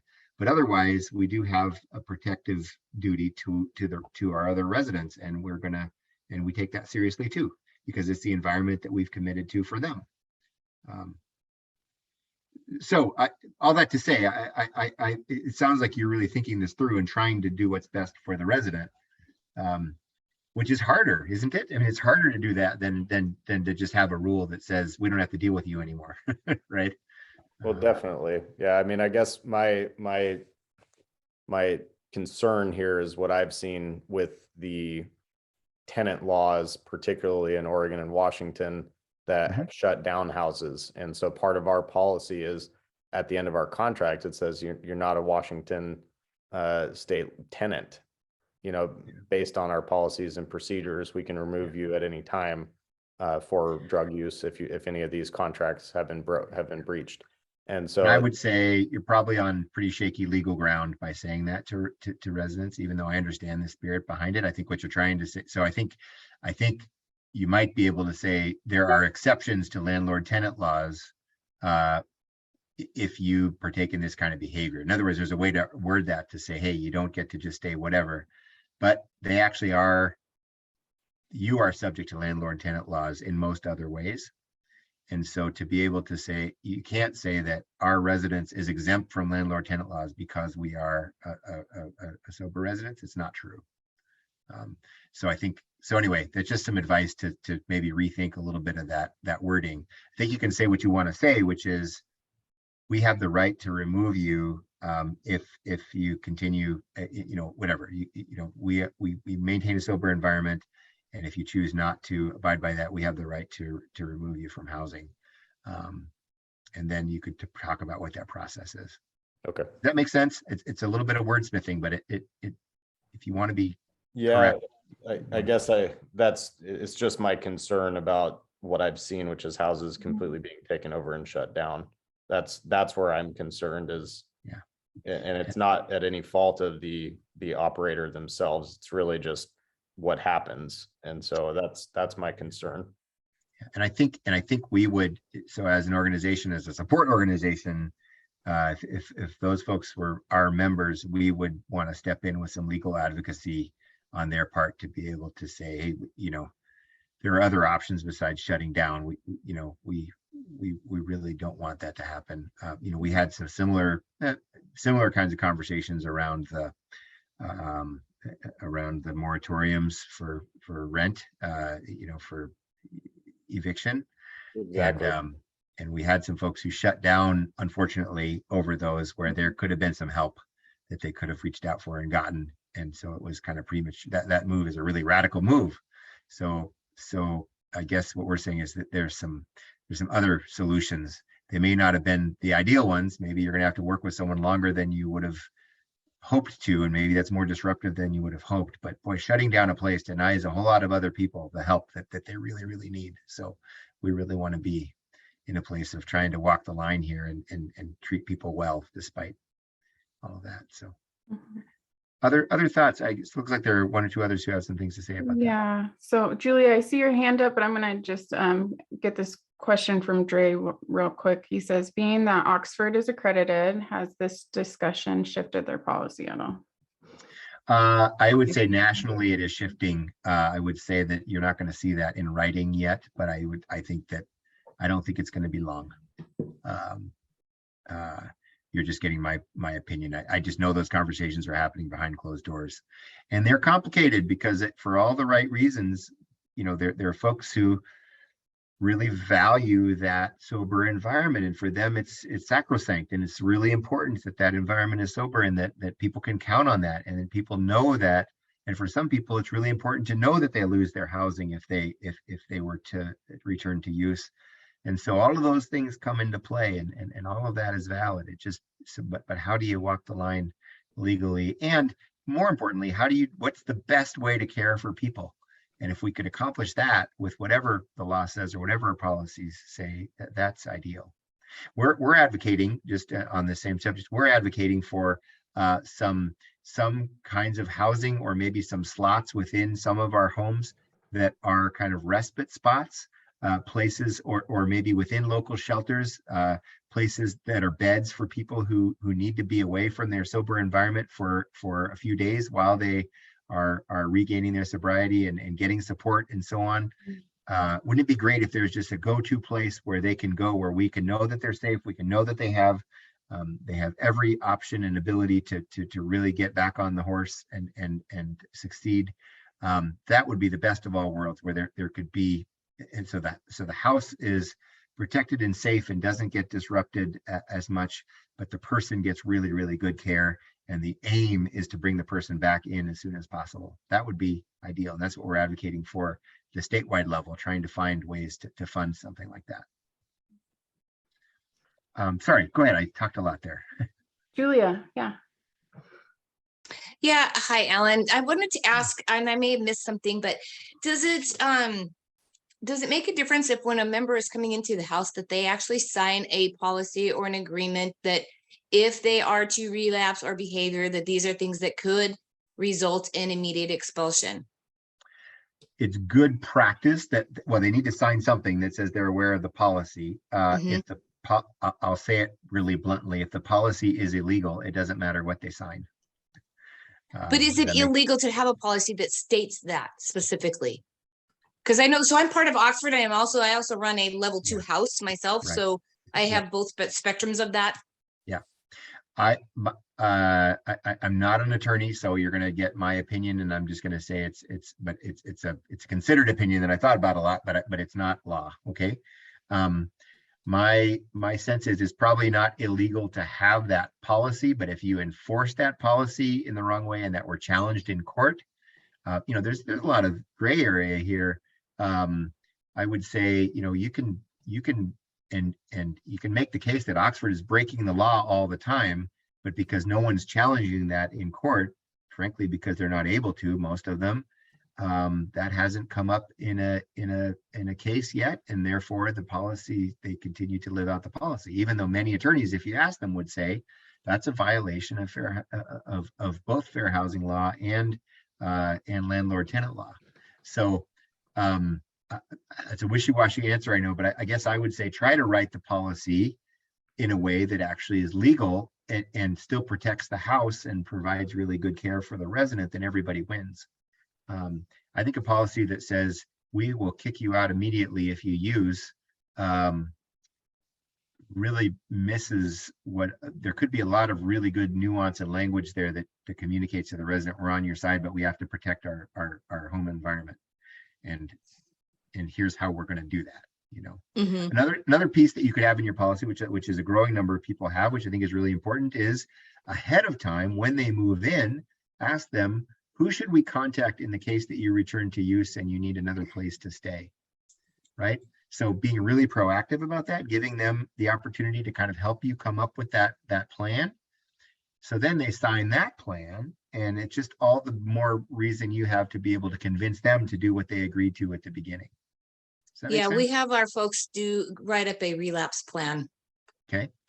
And then the hope is, of course, that they would follow that, but you're in a better place to get them to agree to something that they signed up to begin with, and that they didn't pressure to sign. They weren't pressured to sign because they were desperate for housing. Does that make sense? Right. Like yeah, that makes sense. Yeah. Other questions, comments? Yeah, we have a couple. I'm gonna hit Sabrina's first because she was referring to what you guys were just talking about. She says, even if it's stated as a requirement of the program. Yeah, I mean, sobriety is a requirement of our programs in this kind of housing, and so it absolutely. The question is how do you live that out? So, yes, this is a sober environment. I'm not super, again, you're getting my opinion, so please take it with a grain of salt. I'm not super crazy about words like zero tolerance policy. That just communicates a lot that maybe we want to rethink, and maybe we should say we're a sober environment, and when you're struggling with your disorder and you're not sober, we want to help you be safe in a place, in another place until you can return to the sober environment. That feels like just a really different approach than saying you're out of here. So if there's a way to, and I'm not trying to be mamby-pamby about it, we take our sober environment seriously, but we really want to, and you all who are in this line of work know that 80% of our folks are going to kind of disappear on us. This isn't going to even be an issue. They're not going to challenge it. And the challenge is going to be finding them, trying to track them down so that we can be sure that they're safe and help them get back as soon as possible. But for that 20% or maybe smaller number who really are kind of fighting, and maybe it's more like 5% who really are going to push hard in the example, or like the example earlier, those folks, we need to have something in place that we can feel legally good about, but that in every way seeks to guide the person somewhere else, if that's what's best for them in the house. But we do it in a way that where they're going to comply. And so if we kind of have that response in our repertoire, as opposed to having to make it up along the way, that's really great. And by the way, a lot of this stuff happens in the middle of the night, which is just a really hard time to do good thinking. And so my experience just says, boy, I love to have these things in place so I kind of know what I'm going to do ahead of time. And I know what my resources are in the community. I know where this person can go, or I've talked it over with this person ahead of time, and I've got the phone number handy at home with me, so I can call that phone number in the middle of the night and start that process, so that before I go into the house, I can have that underway, you know. So a lot of ways we can kind of be proactive about kind of avoiding the confrontation, which would get us down to the legal question of, does that person have the right to stay or not, if they want to. Hopefully we can avoid all of that with really good practice. Okay, I'm gonna go to Mariana next, and Sabrina, we can answer your question after Mariana. Hey guys, so we just did Frank and Sherry's 3-day seminar and bus tour and stuff like that, right? And we had been following this program for some time, partially because of our personal experience of renting to regular folks. That cost us this year probably around $400,000 in home damages, you know, regular people.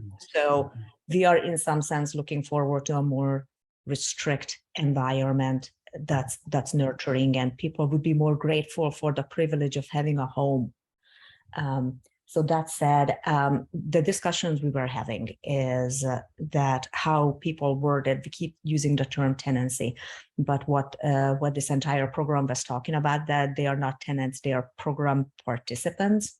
I understand that different states have different rules, and for Frank and Sherry's event, I don't know how many people on this call actually attended that over the weekend, but if you have had, then you know that we collected contact information for anybody who was in Washington, because one of the things we want to do is create a support housing operator environment and chat rooms and like sharing experiences and getting together and be on each other's boards and stuff like that, because we are all nonprofits, right? So if anybody would like to participate in that, I actually have to run off because I was not aware that this goes till 2. I thought it was like an hour and a half, 2 hours.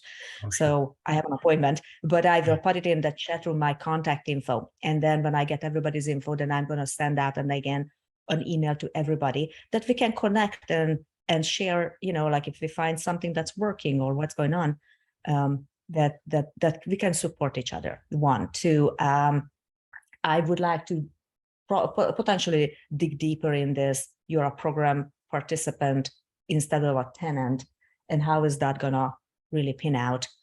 I think legally the answer is you're both, and it's hard to get around that. But there are some exceptions to the tenant law. So yeah. But this is where like Sherry is actually staying over on Monday to go and talk about this with legislators. I think we have enough, like Dan, for example. Dan is an attorney, right? He's so I own a strategic real estate firm. We write contracts for a living. We come up with languages and we are very rehearsed about this tenancy stuff. So I think we need to, if this program is really pinning out this well, and this is good for everybody, we need to figure out how to create its own category and relatively fast. I think that would give us the stability. So I will definitely work on that. But yeah, I'm more about, is it a program participant? And I have some contact info for folks who attended this class, and they have their own language on their website. I think I need to extract that and put it in a Dropbox or whatever that I can share with everyone, because they said that their language and how they onboard people is really crystal clear, and none of them had any problems. So I don't know, because it's like more states that more landlord friendly versus Washington, but yeah, I would like to collaborate with people how to do this the right way and how to protect our participant as well as our own sweat and tears, hard work that is our real estate asset. Well, if you could put your contact info in the chat, and if anyone's interested in pursuing those conversations one-on-one, that would be up to them, and they sure could. So thanks, Mariana.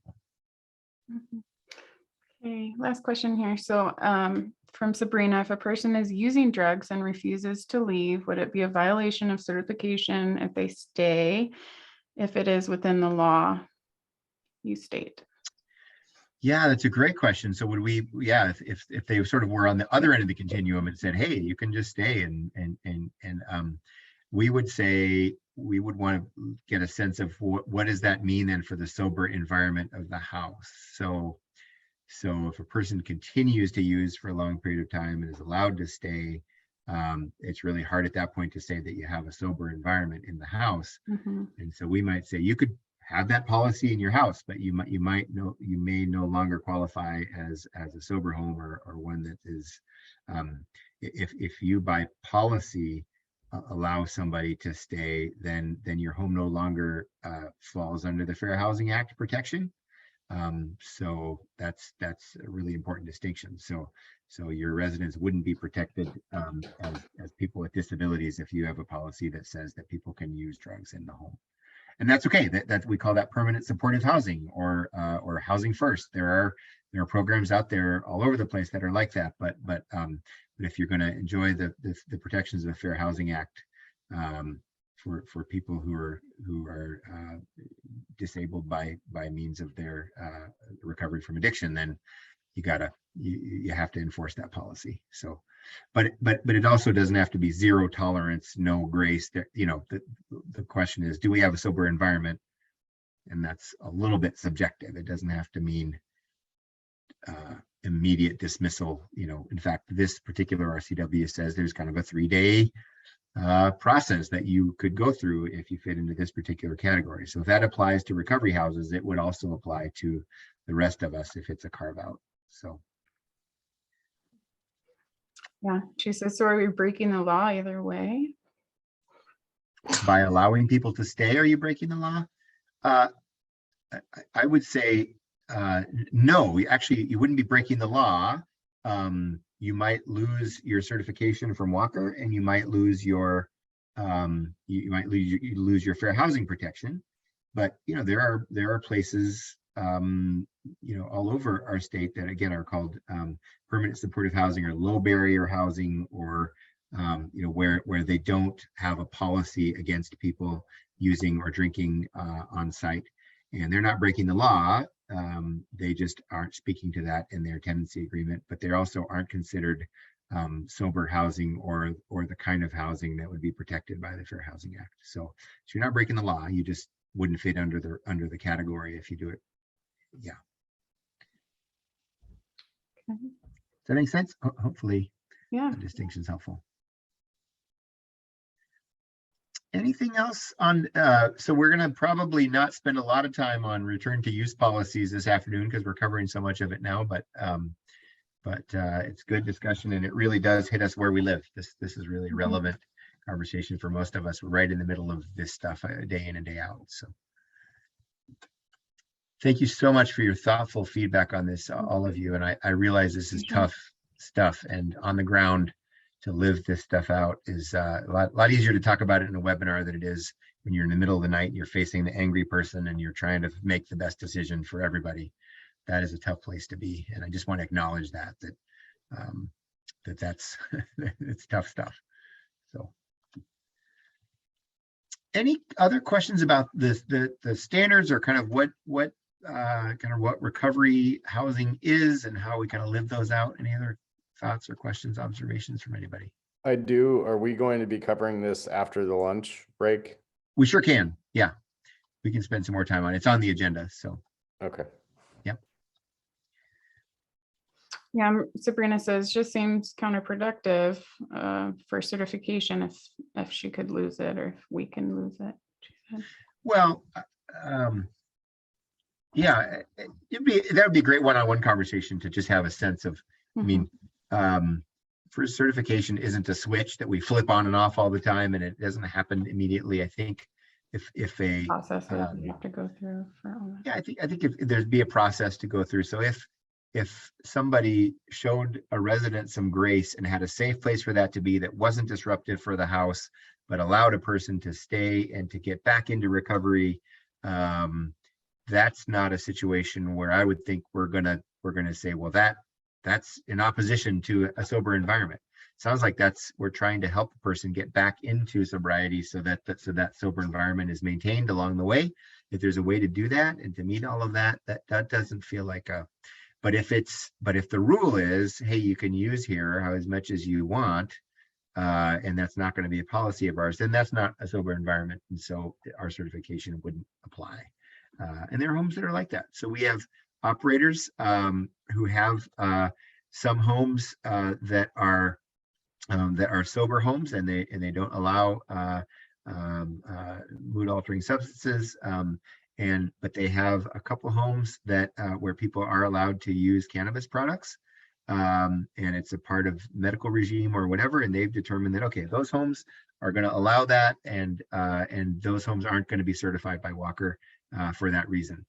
And that works. That works for us. So just because you're an operator doesn't mean you have to have the same rules in all of your homes. You may serve veterans in one home, and you're going to have a different set of rules for those folks than you do for people who are working through substance use disorders. So that's okay. So we certify home by home as opposed to operator by operator. I don't know if that helps clarify at all. Mm-hmm. All right. Well, I think it's probably a good time for lunch break. And I'd like to return let's go ahead and return at 1 if we could. I'm going to whip through all these and get to the lunch slide because it's so, there it is. Let's go ahead and take the full hour and give people a chance, and then we'll be back here at 1 o'clock. And we'll have Milena has some information to share, and then we'll go back to sort of the hot topics questions that we've brought, and really interested to hear your thoughts and further questions, and we'll go from there. So looking forward to seeing you all after lunch. I'll stick around for a minute if anyone wants to just have some one-on-one conversation, if that would be helpful. Otherwise, we'll take a break. Thanks, everybody. Capacity to do that? Yes, she does. Great. All right. So again, if you were with us at the very beginning of our time, I just want to introduce Milena Stott. Milena is works at an organization called the Fletcher Group, which she can talk about a little bit, but they are in the business of helping people improve their game in recovery housing. She works, she's the Washington State representative or outreach coordinator for Fletcher. They work initially with rural recovery residences and really trying to improve in the rural areas access to recovery housing.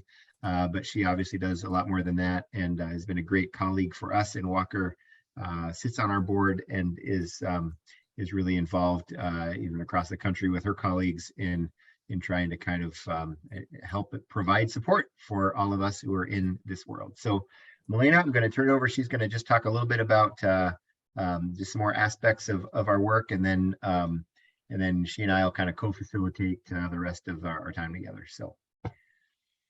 All right, thank you, Alan. As Alan said, a lot of the work I do is working with communities that are interested in building recovery housing, but also providing support around the recovery ecosystem. And we really think of the recovery ecosystem as, being all of the moving parts in a community that allow for a recovery house to be successful.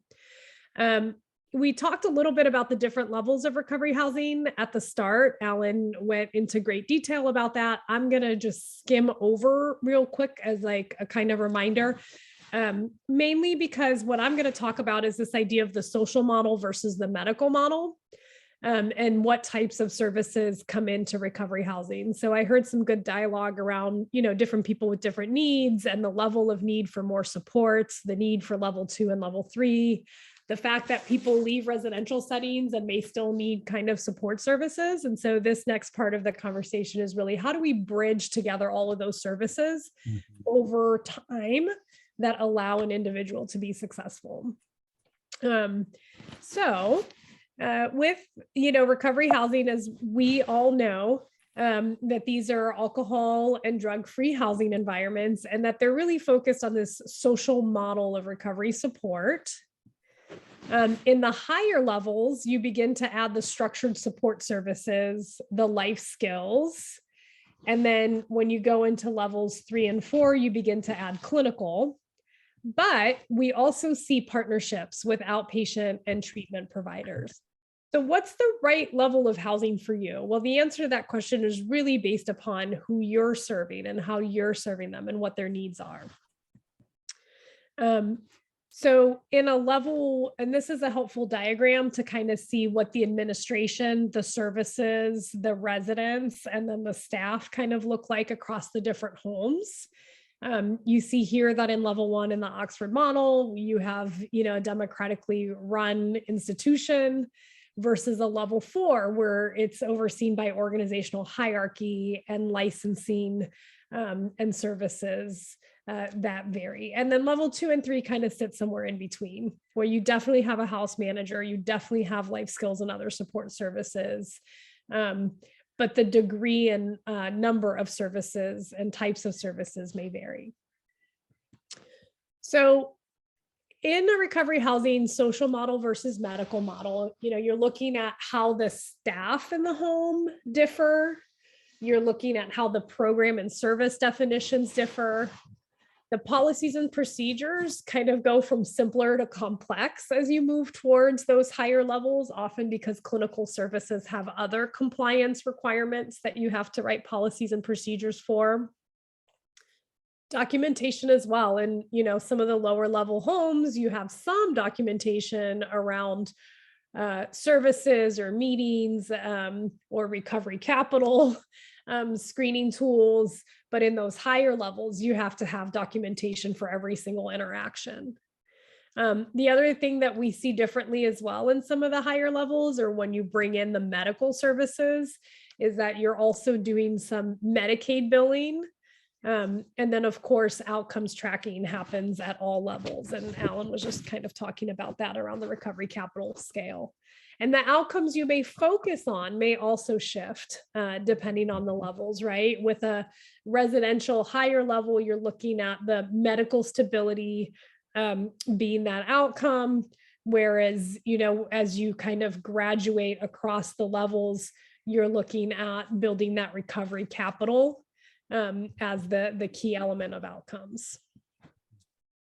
So the staffing on the medical model is really based on the ASAM criteria, and ASAM actually recently revised their criteria to incorporate recovery housing into their own continuum. And so that's a really nice thing to see as we see recovery housing take off nationally. And in a medical model, all of the staffing is typically licensed. So the way that reimbursement and billing is structured requires you to have these licensed clinical staff on your team. They may or may not include on-site or through partnership, psychiatrists, nursing staff, psychologists, mental health counselors, and drug and alcohol counselors. In contrast, the social recovery model utilizes a design that's intended to support activities that contribute to health outcomes, but they're not necessarily reimbursable under Medicaid plans. And you see, with the exception, I think, for peer services, as we see those grow. And then Washington also has the Foundational Community Supports Program that offers a supported employment and supported housing services that could be a nice fit as well into the model as we think about all these transitions. But in a social recovery model, you usually have a house manager or program coordinator on site, and then a recovery coach and peer support services. So in a medical model, we're really focused on this idea of intake and assessment, really doing these thorough assessments to identify both the medical and social needs of individuals, and then making recommendations towards treatment, right? So using that assessment to design the plan of care. And then that plan of care can include services like medically supervised withdrawal. It can include individual and group counseling and education, family services, medication and case management, sometimes physician consultation, especially when medications for opioid use disorders are in place, crisis intervention as things come up, and then discharge planning. The one thing that I will say about the discharge planning is really that one of the challenges that our system sees is when we're discharging people, once they leave the doors from a medical setting, that institution isn't always responsible. And so they're doing the discharge planning, but there isn't always that bridge service between that discharge and that next destination, especially if the timing didn't allow for the plan to come to fruition, especially when resources are limited in communities. The program components of a social recovery models are somewhat similar, but the focus is different. It's really focused around building those life skills, right? So the person has stabilized medically, they no longer need that kind of supervised support, and they're ready to practice their skills out in the community. And so the social recovery model is intended to help people practice the things that they created as goals in their plans. There is, in some settings, socially supervised withdrawal. Not all substances require medical intervention during withdrawal, and that there's really this focus on initiation and engagement during that process. You see that some folks will come into different parts of the program. So like phase 1 of the program may involve that social withdrawal and engagement and motivation. Phase 2 gets them into the house and ready to participate. And then phase 3 is about helping them transition into a lower level. There's a huge focus on recovery capital. Those are the things that the tools and the resources that people need to build to support their recovery. There is a recovery support plan. So instead of an individualized service plan or a treatment plan, it's a recovery support plan. There are peer-led activities and coaching. In many cases, there's chronic condition management education, like 12 steps or a similar program. Huge focus on training and education, especially around employment readiness, because we know that part of success is around having meaningful activities and income to pay for housing. Life skills as well, really practicing those social dynamics within a community that allow people to have successful relationships that support them in their recovery. Focus on transitioning to housing and ensuring that transportation is available for employment as well as health services, mutual aid groups, and then linkage and coordination with other services. The policies and procedures are also, similar. In both scenarios, there's non-discrimination requirements, staff background checks, admissions or intake procedures and grievance policies, drug screening protocols and return to use protocols, documentation and file management, and program requirements. And really, our goal as we think about an ecosystem is this idea of how do we align all of the medical interventions and medical services with the social interventions, knowing that social interventions often contribute to medical outcomes. We know that folks that don't have social supports or are challenged by social resources in their community have lower rates of success in their medical outcome. When we're doing this, we're also thinking about transitions into housing and housing access and retention, ensuring pathways to employment, and making sure that people's social and health needs are attended to within their recovery communities. Sounds daunting. Sounds like a lot of work. Doesn't it? Well, it can be. It's one step at a time. I mean, I think the hard work is making sure that the critical success factors are present in a system. But as far as providing that environment, it really just starts with a healthy culture and the desire to help others. Yeah, so much of that is organic, is it just sort of happens along the way. And as I think about those things, I think like look at our own program, I say, well, boy, we're doing a lot of that stuff. But but we weren't when we first opened, you know, like we sort of gave ourselves the grace to sort of figure out some things about how to operate first. And then over time, really started to pay attention to, okay, what are those outcomes? What are we really looking for? You know, at the beginning, it was about, let's get people, as many people off the street as we can and into sort of health, which is a great goal. But then to think about, well, where are they going once they leave here, and how can we have an impact on their success in those areas along the way? And so we just have become more and more intentional, both about programming to do that and to help people, but also about how you even measure that, which is a braver thing, right? To even just measure how people, you know, do we really want to know how they're doing in these areas? And if so, it's, what do we plan to do to help them? So. Yeah, and you know, Alan, one of the reasons why the Fletcher Group applied for that grant was, how do we create the toolkits and resources that people need to develop their programs? Yeah. And so that's a lot of what we do, to your point, that yes, it can seem daunting. And there are definitely, you know, tools that are available out there for you to use. So you don't have to, you know, rebuild or start from scratch. There's a supportive community at this point in time, and a growing community that has created some templates to allow people to implement without having to do all of the development work. Yeah.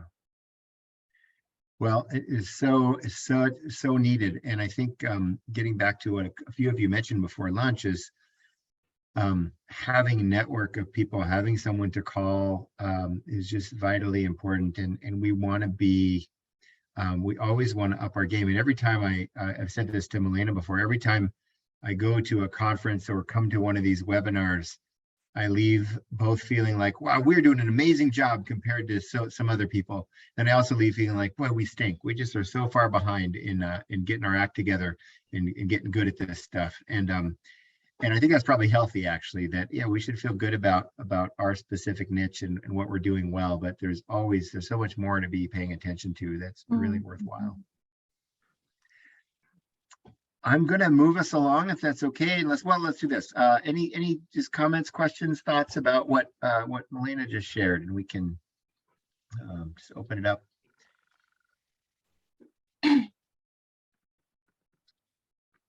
And if not, and Bree, you can keep looking for those things, but I want to give you, Bree, some time to just maybe a few minutes to briefly talk about the accreditation process. We referred to it a couple of times today, but just a real quick, for those who are interested in what that looks like, I'll do that. And then we're going to go back to, we'll close our time together, just kind of wrestling with a few of those questions, the big hot topics that are around these days, and anything else that the group wants to talk about. So I'll turn it over to you, Bree.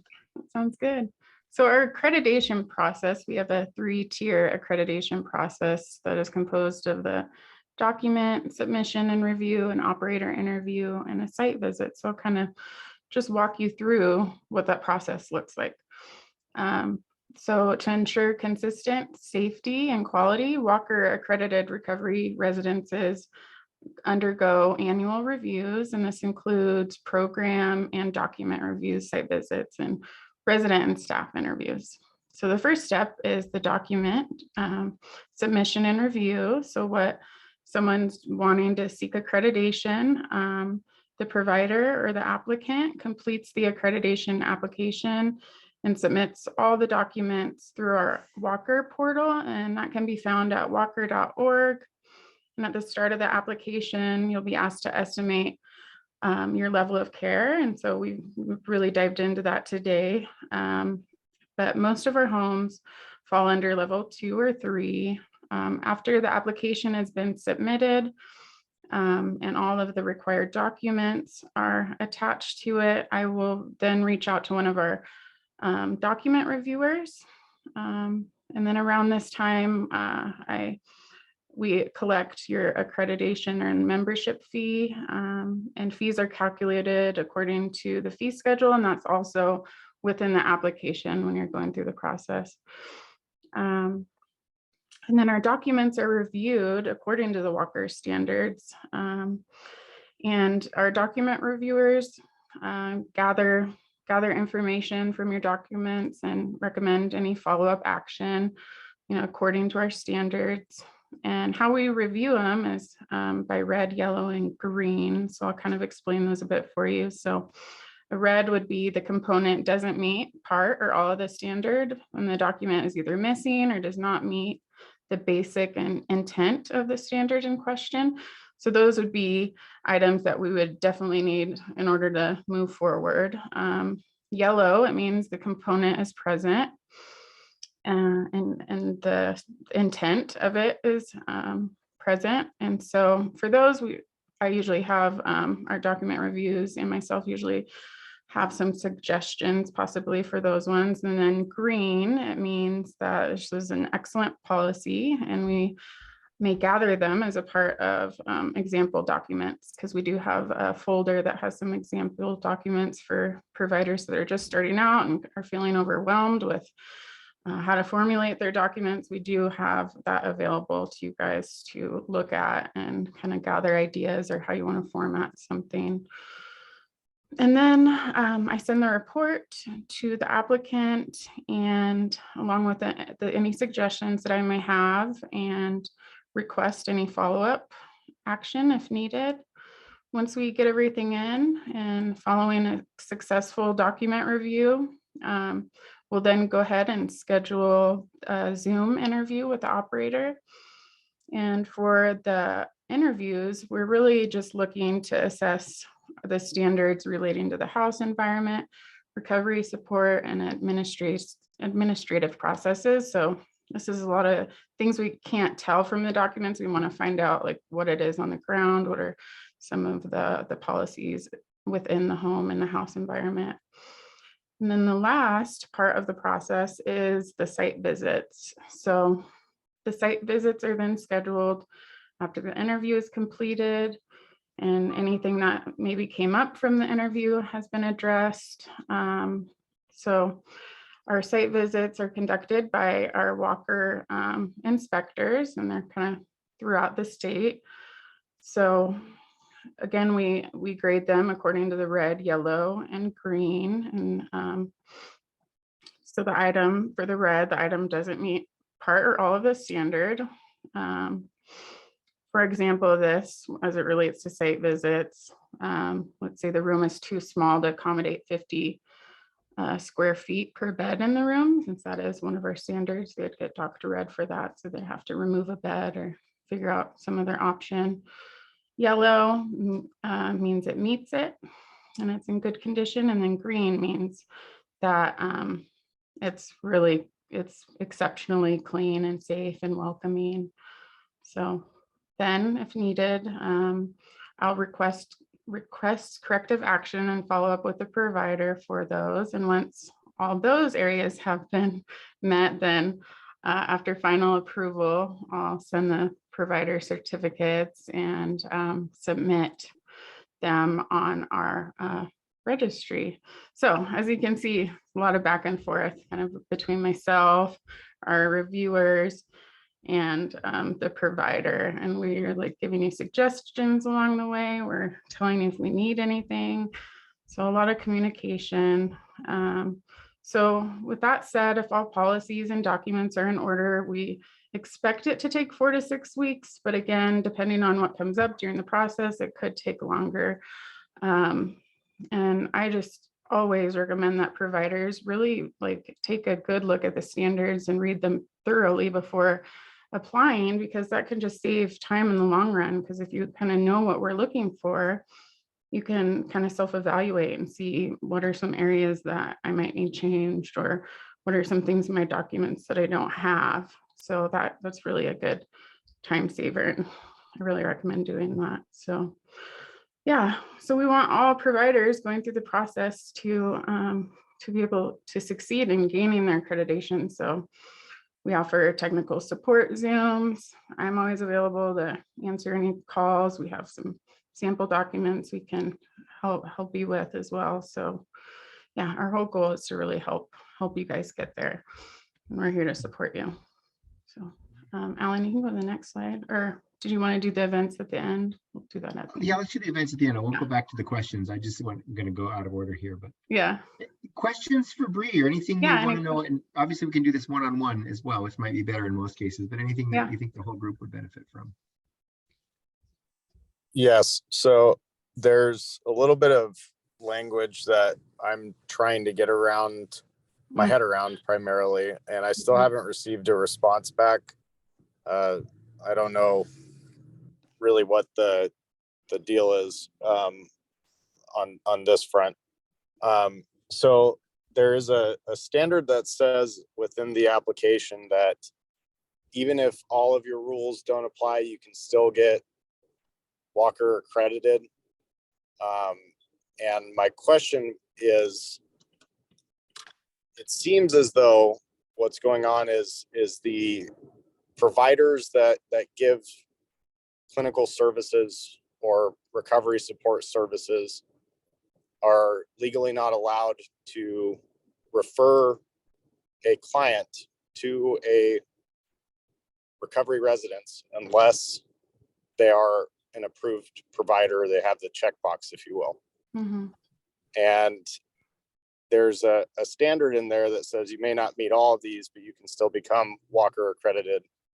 And my main question is, if you are Walker accredited, but you're not listed on the registry, is it still within bounds for providers to make referrals? Mhm. I can take that if you Yeah. want, Bree, I think. Yeah, go ahead. So there are kind of two levels. So there is a state registry, and that is the one that people have to be on in order to receive the referrals. And so there is one, and we're going to get into this. This will be a good transition into our conversation around medications for Yeah. opiate use disorder. But the one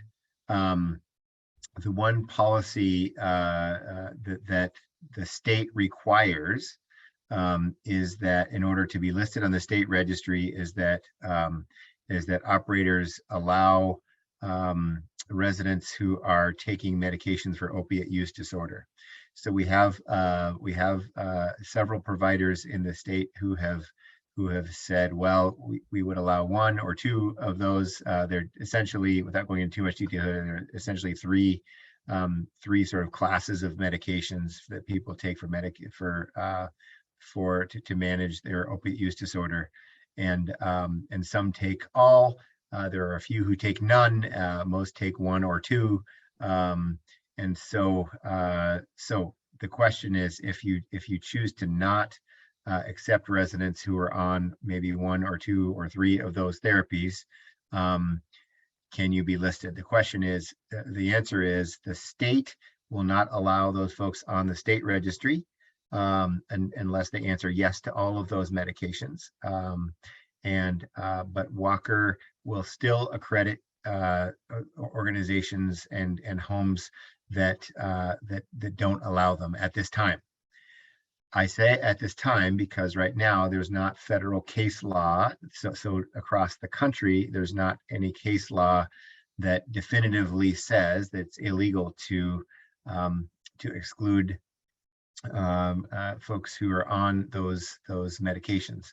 However, it's a growing consensus among legal authorities that it's discriminatory not to allow those medications. And therefore, there are just more and more states that are doing what Washington is doing, is saying that is our interpretation of the law in Washington, that you must accept people regardless of the medications that they're on. And that also applies, by the way, to mental health medications, even though that's not listed explicitly. So we are in a little bit of a gray area in that we as Walker have not at this point said that we won't accredit an organization who has those policies in place that prohibit the medications. But the state has said definitively that nobody will be on the registry unless they allow those medications. The law, as it's written about referrals, back to your original question, sorry it took me so long to get here, but back to your original question, the law says that people must be listed on the state registry in order to receive referrals. So the state of Washington, it's the state law that is in question here, and the state has said in order to be on the state registry, that operators are going to need to accept those forms of MOUD. So that's the long answer to your short question, is that right now that's where Washington is. I'll also say that it is likely that before too long there will be a ruling from either the Department of Justice or the HUD, the Housing Urban Development, that will be a legal opinion that might very well lead to the same place. As soon as NARR, which is our kind of essentially just like we accredit houses, NARR, the National Alliance for Recovery Residences, accredits us. As soon as NARR says that that NARR accredited homes will need to accept those medications, then we will change our policy accordingly. I say when instead of if, because I think it's going to be a when. But I don't know, that hasn't happened yet. And so at this point in time, you can receive Walker accreditation, which does open the door to some funding and some benefits here in the state. The referral mandate, however, is going to be tied to being listed on the state registry. Well, that negates a lot of the providers that would be referring somebody to us that needs funding. So therefore we wouldn't need the funding because the person couldn't be legally referred to us. So in essence, if you're not going to do exactly what this says, then you will not legally be able to receive referrals. So there's no reason to be accredited. Well, there might be other reasons too. So we find as a nonprofit that it means something to our donors, for instance, that we're accredited. That there's another agency out there that says that we meet quality standards that are agreed upon as national best practices and so on. So there might be a number of other reasons that you would do that. If the main reason to be accredited is to meet the referral mandate, then you're right, that could be a catch-22 for folks. Well, it definitely is, being that the majority of our referrals come from substance use providers. And I'm going to hone in on this because I'm really struggling with this aspect of it. We take every other form of MOUD other than methadone, primarily being that it's very hard to manage on the ground. It just is, and a huge piece of that is 99% of the providers in the state of Washington don't provide methadone services. They'll provide Suboxone services, Subutex, Sublocade, whatever else, you name it, they do it for the most part. But these providers that are not providing methadone and don't accept clients that are on methadone because that's not within their scope of practice, they're not legally going to be able to refer us clients. It's really tough for me. It's a very circular sort of argument there. It's a provider that doesn't provide methadone cannot refer us a client that's not on methadone because we don't take methadone. It's really hard for me to grasp that. And we've made some policy changes around that, but I don't know what those really look like on the ground as far as how our house is run. And I don't want to differentiate, because to me, it's more discriminatory for me to treat one client different than another than it is for us just to have a blanket policy that says we provide services for everybody on every other medication other than methadone. And it's a really hard concept for me to grab. Yeah.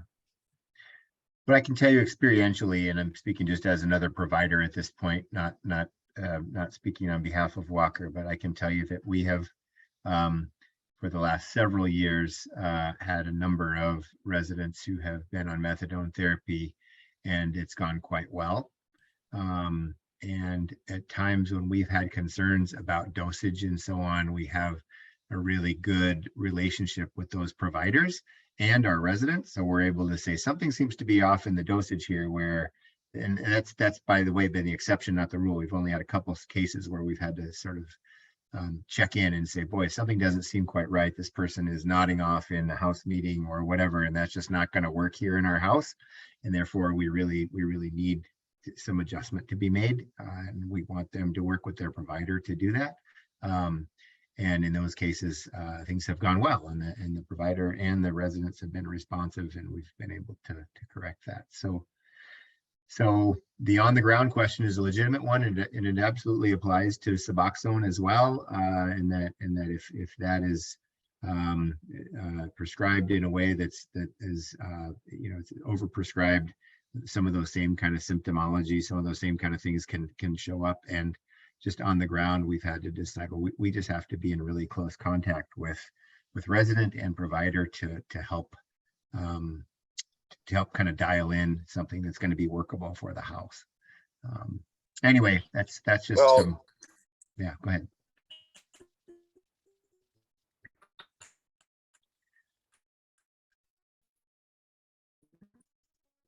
Go ahead. You were going to say something? I didn't mean to cut you.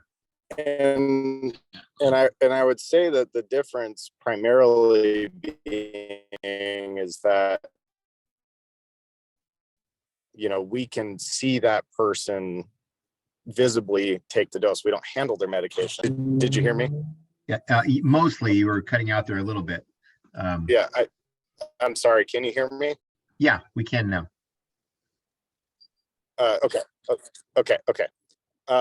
So my primary reasoning behind this is because back in 2013, I was working at a house where we did accept clients that were on methadone, and Suboxone wasn't as mainstream as it is today. It's becoming the best practice, if you will, for MOUDs, being that I work in a clinical setting as well. So I'm pretty familiar with how that's prescribed and so on and so forth.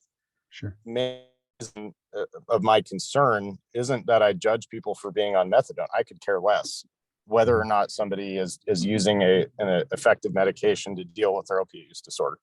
I have no personal discrimination against it. However, in practicality, I found the opposite. I found that most of the providers that I worked with were not very open-minded to having conversations about the clients. And this was multiple clinics that I was working with. I don't know if it's just area or what, but I had a really hard time with any forms of communication with those providers at all. And then secondly was, with Suboxone particularly, you can see the dose being taken. There's times that you can do random medication counts. It's a lot more of a feasible management style rather than the person having to get up and go, which goes against some of our initial phase 1 policies, because generally they have to go with somebody unless it's 2 medical appointments. It has to get approved and so on and so forth. It's a real sort of culture shock to how we've been operating. Sure. And my concern is based in that. I mean, we can't see the medication because they're going to the doctor, to the clinic to get dosed. And so my only viable solution that works within our policies and parameters that doesn't create a shock to the environment that we're building is to have it be on a pill form only. And that's where we are as far as an organization to make it make sense. Again, if it's something that we can tangibly see and it requires a little bit less effort as far as our management goes, because we just have peers, we're not at level 3, we're a level 2.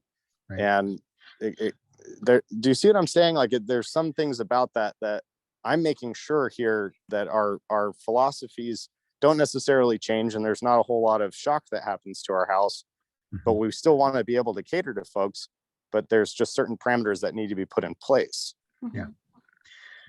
Yeah, so I guess all I can just say is from experience is that we had, in order to comply with what we thought was coming down the pike, and in order to help our residents who are trying to listen to the medical advice that they're getting, so short of us saying, well, we know better about what you need than your providers do, we decided, boy, we need to figure out how this is going to affect us and kind of work through it. And so we did that transition that you're talking about and said, well, we're gonna roll with it. We're gonna figure out how best to do it. And we actually have had the blessing of having providers who are willing to be in conversation with us. So we just invited ourselves to those conversations to say, we really want to be able to have our resident fully comply with the advice that you're giving them, and we want the best treatment possible for them. And so because of that, but there are implications on the ground for what that looks like in the house. And so we're asking for this to be a partnership, and for the three of us to collaborate on doing this. And over time, I'd say the first couple times we went in, that was weird to them, and they don't quite understand who you are or what standing you have. But I think as the respect for the recovery housing field grows, and we get to be seen as partners rather than people who are sort of antagonistic toward the medical model, but sort of partners to it, we've seen more and more success. It was a process, I'll be honest.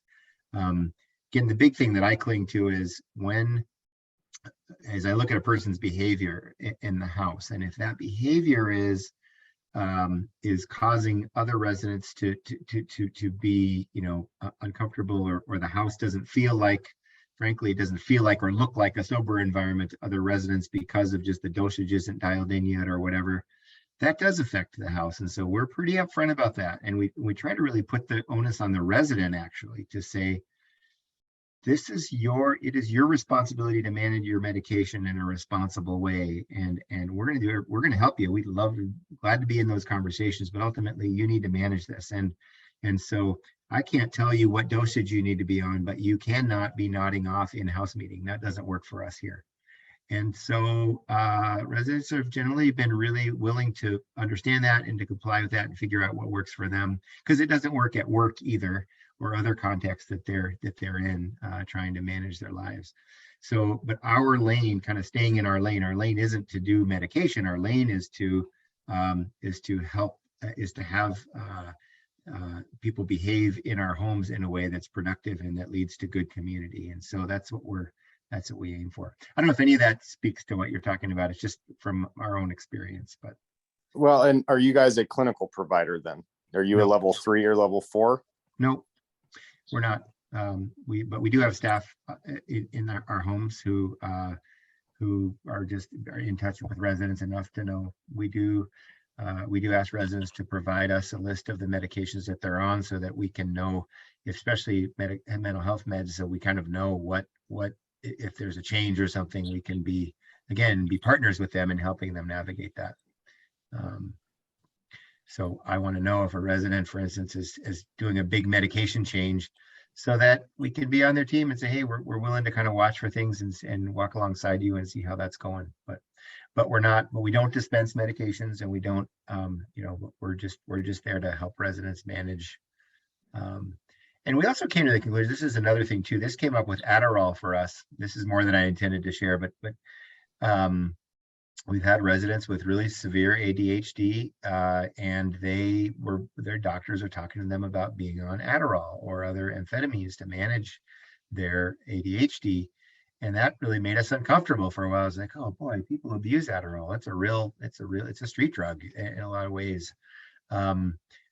But we in conversations with doctors, we ended up saying, well, boy, we can provide accountability and support, and even we can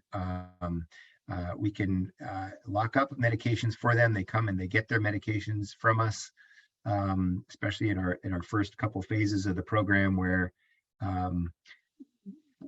we can provide them the ability to learn whether this is a good choice for them. Whereas if they weren't allowed to use the medication until they graduate the program, and they leave and they get kind of out on their own, and then they start to experiment with it without the support and accountability and connection and feedback that they get from their housemates and from us. They're kind of in a much more precarious place. So we were able to see ourselves as kind of part of their support system while they're trying to make decisions that will lead to, either responsible management of their medication and in lifestyle, or it can become a really difficult, it might set them up for something that's worse if they don't have that support while they're trying to do that. Anyway, I went a little bit of a field there, but I wanted to throw that in too as part of our experience. So we jumped to that medications for opiate use disorder item. I wonder if others have feedback, questions just your own experiences on that front that you'd be willing to share. And Milena, feel free to jump in here as well from your own experiences, but just. You know, Alan, I think the one thing I would add is that with fentanyl and some of these higher potency drugs, it's becoming a big conversation in the community as folks need higher levels of medications or different kind of medications to support their stability in their recovery environments. And I do empathize, you know, with the challenge around the regulatory compliance requirements and balancing the needs of individuals with the needs of the community. You know, it's not easy. And I guess that's, you know, why we're here. You know, I always recommend making an attempt to visit and get to know your local clinics and providers, you know, reach out and schedule an appointment to do a meet and greet with teams. So that as issues come up within the residence, you know, before the issue comes up as an urgent one, you've developed channels of communication and process of communication, so that you're not trying to manage that in the time of a crisis. And you can build relationships and begin to cross-educate one another on your environments and kind of understanding each other's needs and languages. And, you know, that it's not that you value one thing or another, or that you're trying to discriminate. It's really that you're just trying to manage a complicated environment and make things work and find the right tools for that. And so creating those partnerships in advance can sometimes ease those conversations when they come up during a crisis. Billy, I don't know how all this lands for you. So I guess Well, I guess I'd just like to talk more offline. Sure. Because I'm really struggling with just the generalized idea of, yes, there should be regulation for sober living. I 100% agree. I've been doing this a long time, and I've been in sober livings that are pitiful. And it's like, how dare you even call yourself one? Yeah. But there's also a limitation for me, particularly from a clinical background, of scope of practice. Like, what can each individual home deal with the policies and procedures that are in place? Yeah. And that's not to say that we should have discriminatory practices, because it's not, but it's the same thing as if a person tried to get into any sort of treatment program, even today, which I work in every single day. I have 3 jobs in the recovery field, and it's hard, you know, but this is, I have people that call me that are on, you know, 150 milligrams of methadone. They're trying to get into detox and residential treatment here in Washington State. Right. And they cannot, because the doctors within those organizations are not comfortable with getting that person into a detox setting on methadone with that high of a dose. They mandate that they go down to a certain taper, or they go through a different process because they can't handle those aspects. And so I guess we do need to talk more offline, but you know, and it's not me, just, that's a really good point, that it's not just us. I mean, that it really is, it's throughout the continuum of care that the methadone issue in particular is a real struggle. It's a very hard struggle for me to conceptualize a way that gives our policy and gives these folks a place to be, because we take a lot of pride in our homes. We are not a nonprofit. We've worked our butts off. Everything that we have has been funded by ourselves, myself and my partner. And so there's no grants that have happened. You know, we put our life savings into these homes. And at this point, for me, if we have to change those policies to a point that doesn't make our scope of practice comfortable, then we have to shut down, because essentially this law is cutting us off at the knees by saying, if you won't do this, then you don't get referrals. So therefore it's going to close. Or you change everything and it makes you uncomfortable within that scope of practice, and you try to figure out a way to muddle through until you get some semblance of normalcy again. But I'm having a hard time here. I wonder if the third way is that that you change policy and practice with support, and because that funding is increasing because of your accredited status and being listed on the registry, that you get the support you need in order to to do the change in a way that feels palatable. You know, and by the way, I want to say too, Billy, that you all need to know that the reason why Walker has not made the policy change yet is in recognition of what you're describing on the ground. In our thinking, well, I'll say it this way.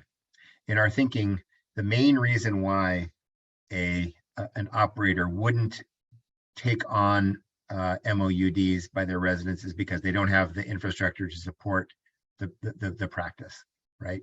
In other words, we can't support it because we don't have the staffing in place to be sure that it's not going to be abused or you know, or really change everything in the house without us being able to control it. So I don't know if that accurately describes where you're at, but it has for a lot of our operators over time. And so we've opted to say, well, we're not going to mandate that as a part of our accreditation process. We didn't write the law. The law is what it is. We're trying to help people comply and get there so that there isn't a loss of services for people who desperately need it. But it's there are definitely going to be some growing pains, especially around this particular area and maybe a couple others. But this is the biggie at present. So anyway, all that to say, I really would invite more conversation offline and anything we can do to be supportive and to help you understand where things are going, and to provide support and all that. We really want to be helpful. So thank you. I really appreciate your candor in all of this. Anything from anyone else on this particular topic? And then I just want to swing to the rest here for a moment or two, if that's helpful. But. Right, you can always come back if you have thoughts or questions, any of you on this. We brought up NIMBYism at the top of the list here just because it's alive and well. I think most of you know NIMBY stands for Not in My Backyard. The idea that boy, I really, you know, we've heard this. We're in the middle of a big dispute now in a town in Washington, and what we hear is, boy, we think it's great to help people, but you should do that in some other place, not close to the school, or not close to my house, or not close to the nice neighborhoods, or, you know, we've heard it all. You know, great that you can help people, but you should do it in an industrial area that's already kind of run down and where people aren't going to notice, you know, that those kind of people are hanging around. I've just gotten all new material for this because we're in the middle of this one, but it's a real challenge. And I guess our main sort of, our main defense against NIMBYism is to be the best possible neighbors we can, and to not let experiences happen out there where people have more and more stories to tell about, hey, I knew about this place in wherever, you know, in Linwood, where these people were making all kind of noise in the middle of the night and smoking wherever they wanted to and littering all over people's lawns, and just, it was a terrible experience, and they were a recovery house. So why do you want to move that into my neighborhood? So our strategy is to say, well, those of us who are doing this need to be above and beyond reproach in terms of really providing excellent neighbor experiences for those who live near our homes. So as I referred to earlier when we were talking about our standards, users, you know, operators should have policies around noise, around dress code, around smoking, around parking, those kind of the big hot button issues, so that and even proactive things. We have built now 3 fences and counting.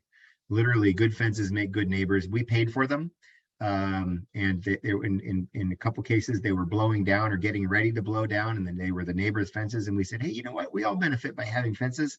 Let us maybe split the cost with you, and our guys will do the labor, and we can really help you out here.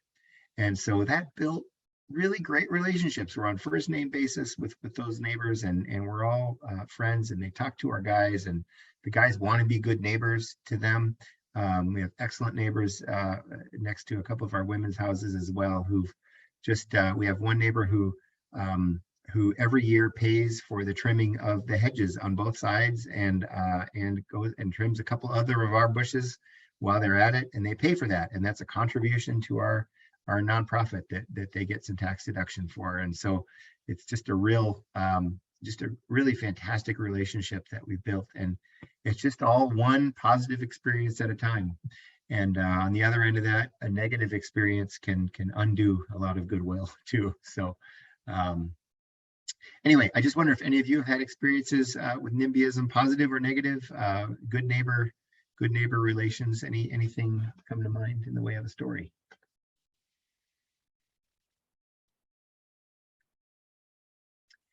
More than happy to move on from this topic, but it's just it's quite relevant today. So return to use policies. I feel like we had a good, robust conversation around that this morning before lunch, but I wonder, I'm more than happy to kind of open that back up again. If anyone has other anything else they want to bring to the table, something that didn't get touched on that you want to bring to the table.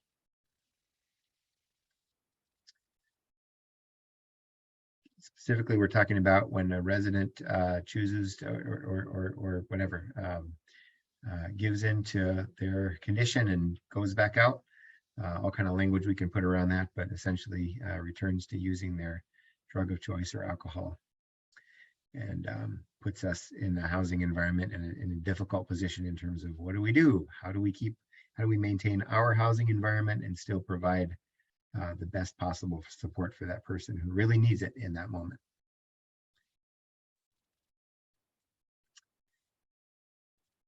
I'm glad to talk more, but also we can move on if you like. I want to just open it up before I talk about these new sort of support mechanisms in Washington.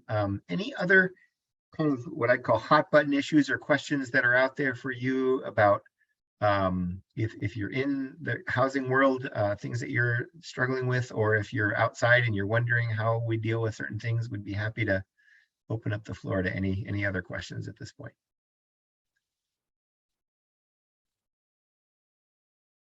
Or did we cover everything so incredibly well that there's just nothing else to say? I see one from Melanie. She says, what would some of the benefits be for level 3 recovery residents in joining Walker?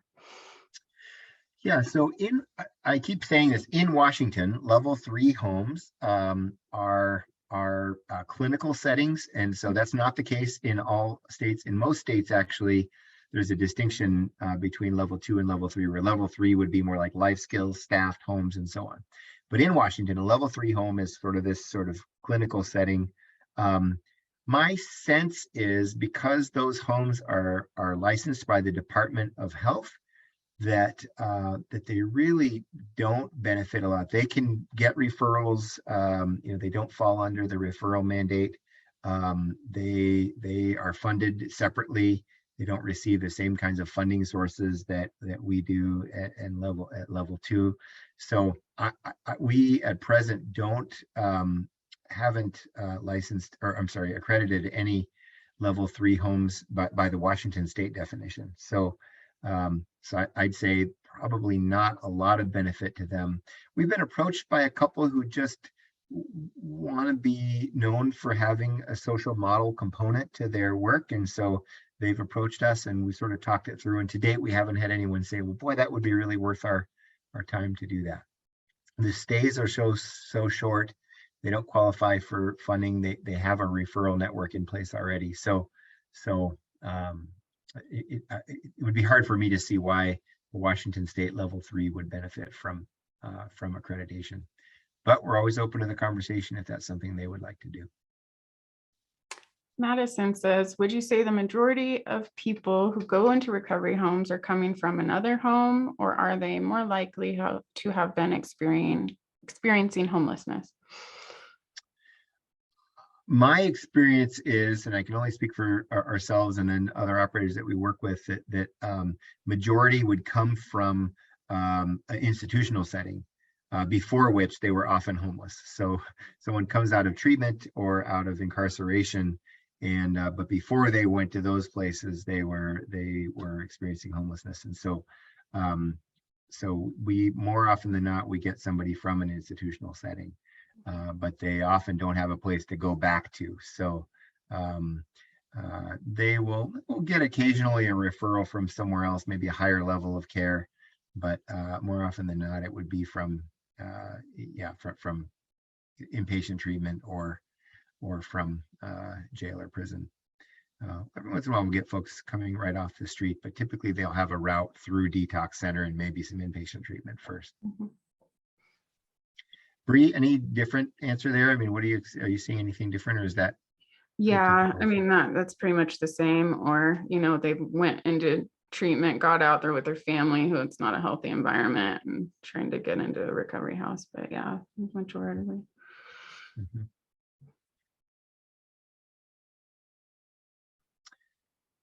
Other questions?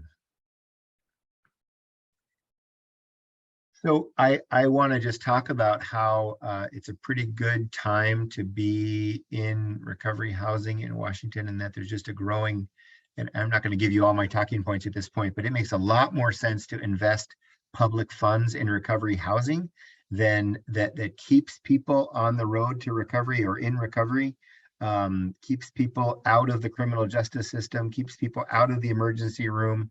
That there are two biggest interventions in Washington state for people who struggle with substance use disorder are incarceration and inpatient treatment. So the two most expensive interventions there are that by themselves yield very discouraging results. If you just send someone out of jail or prison or out of inpatient treatment back to their environment, their chances of staying in recovery are less than 10%. And so, you know, the more of those experiences they have, that percentage goes up, but not exponentially.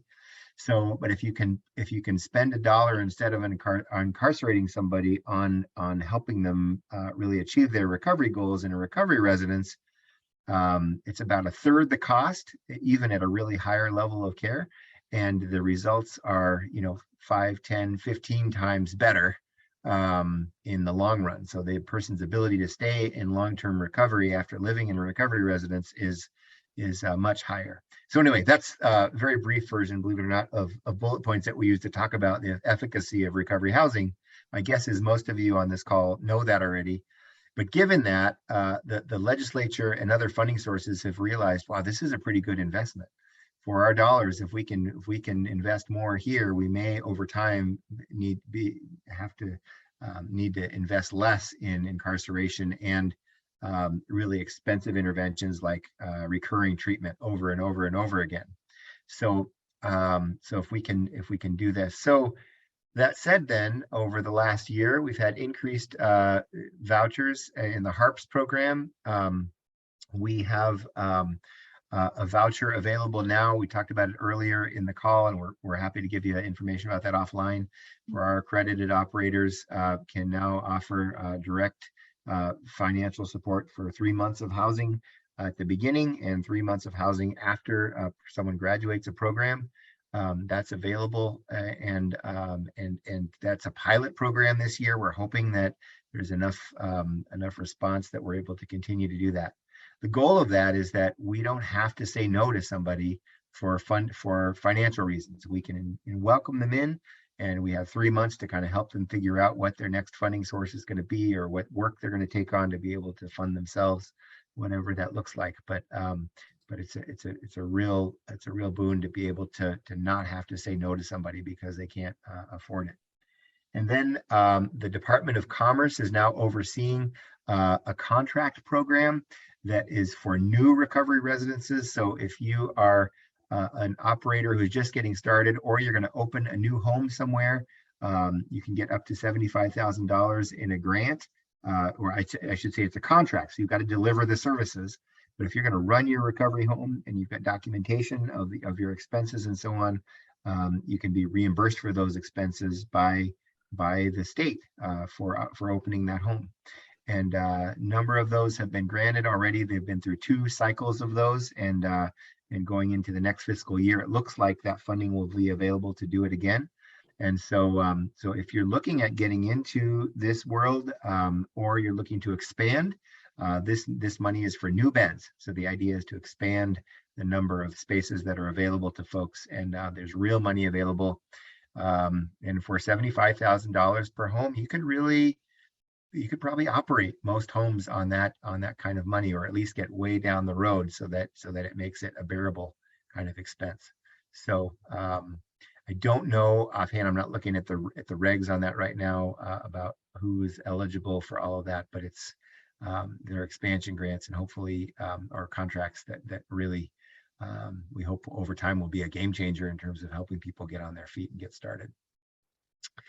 So it's a good time to be in our field in terms of the recognition that's out there, recognizing what a good investment recovery housing is, and all of you who are in the referral business know that how hard it is when you can't find that spot. So our goal, if I were to sort of sum up our mission in Walker, it's to improve the quality and the quantity of recovery housing in Washington State. We really want to see more and more and more, and all shapes and sizes, as long as you're doing good work and supporting folks well. We want to see more of that in the state.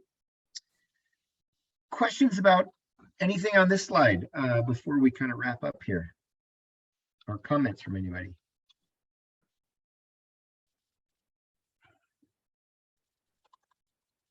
Well, we are super thankful for all of you for joining us.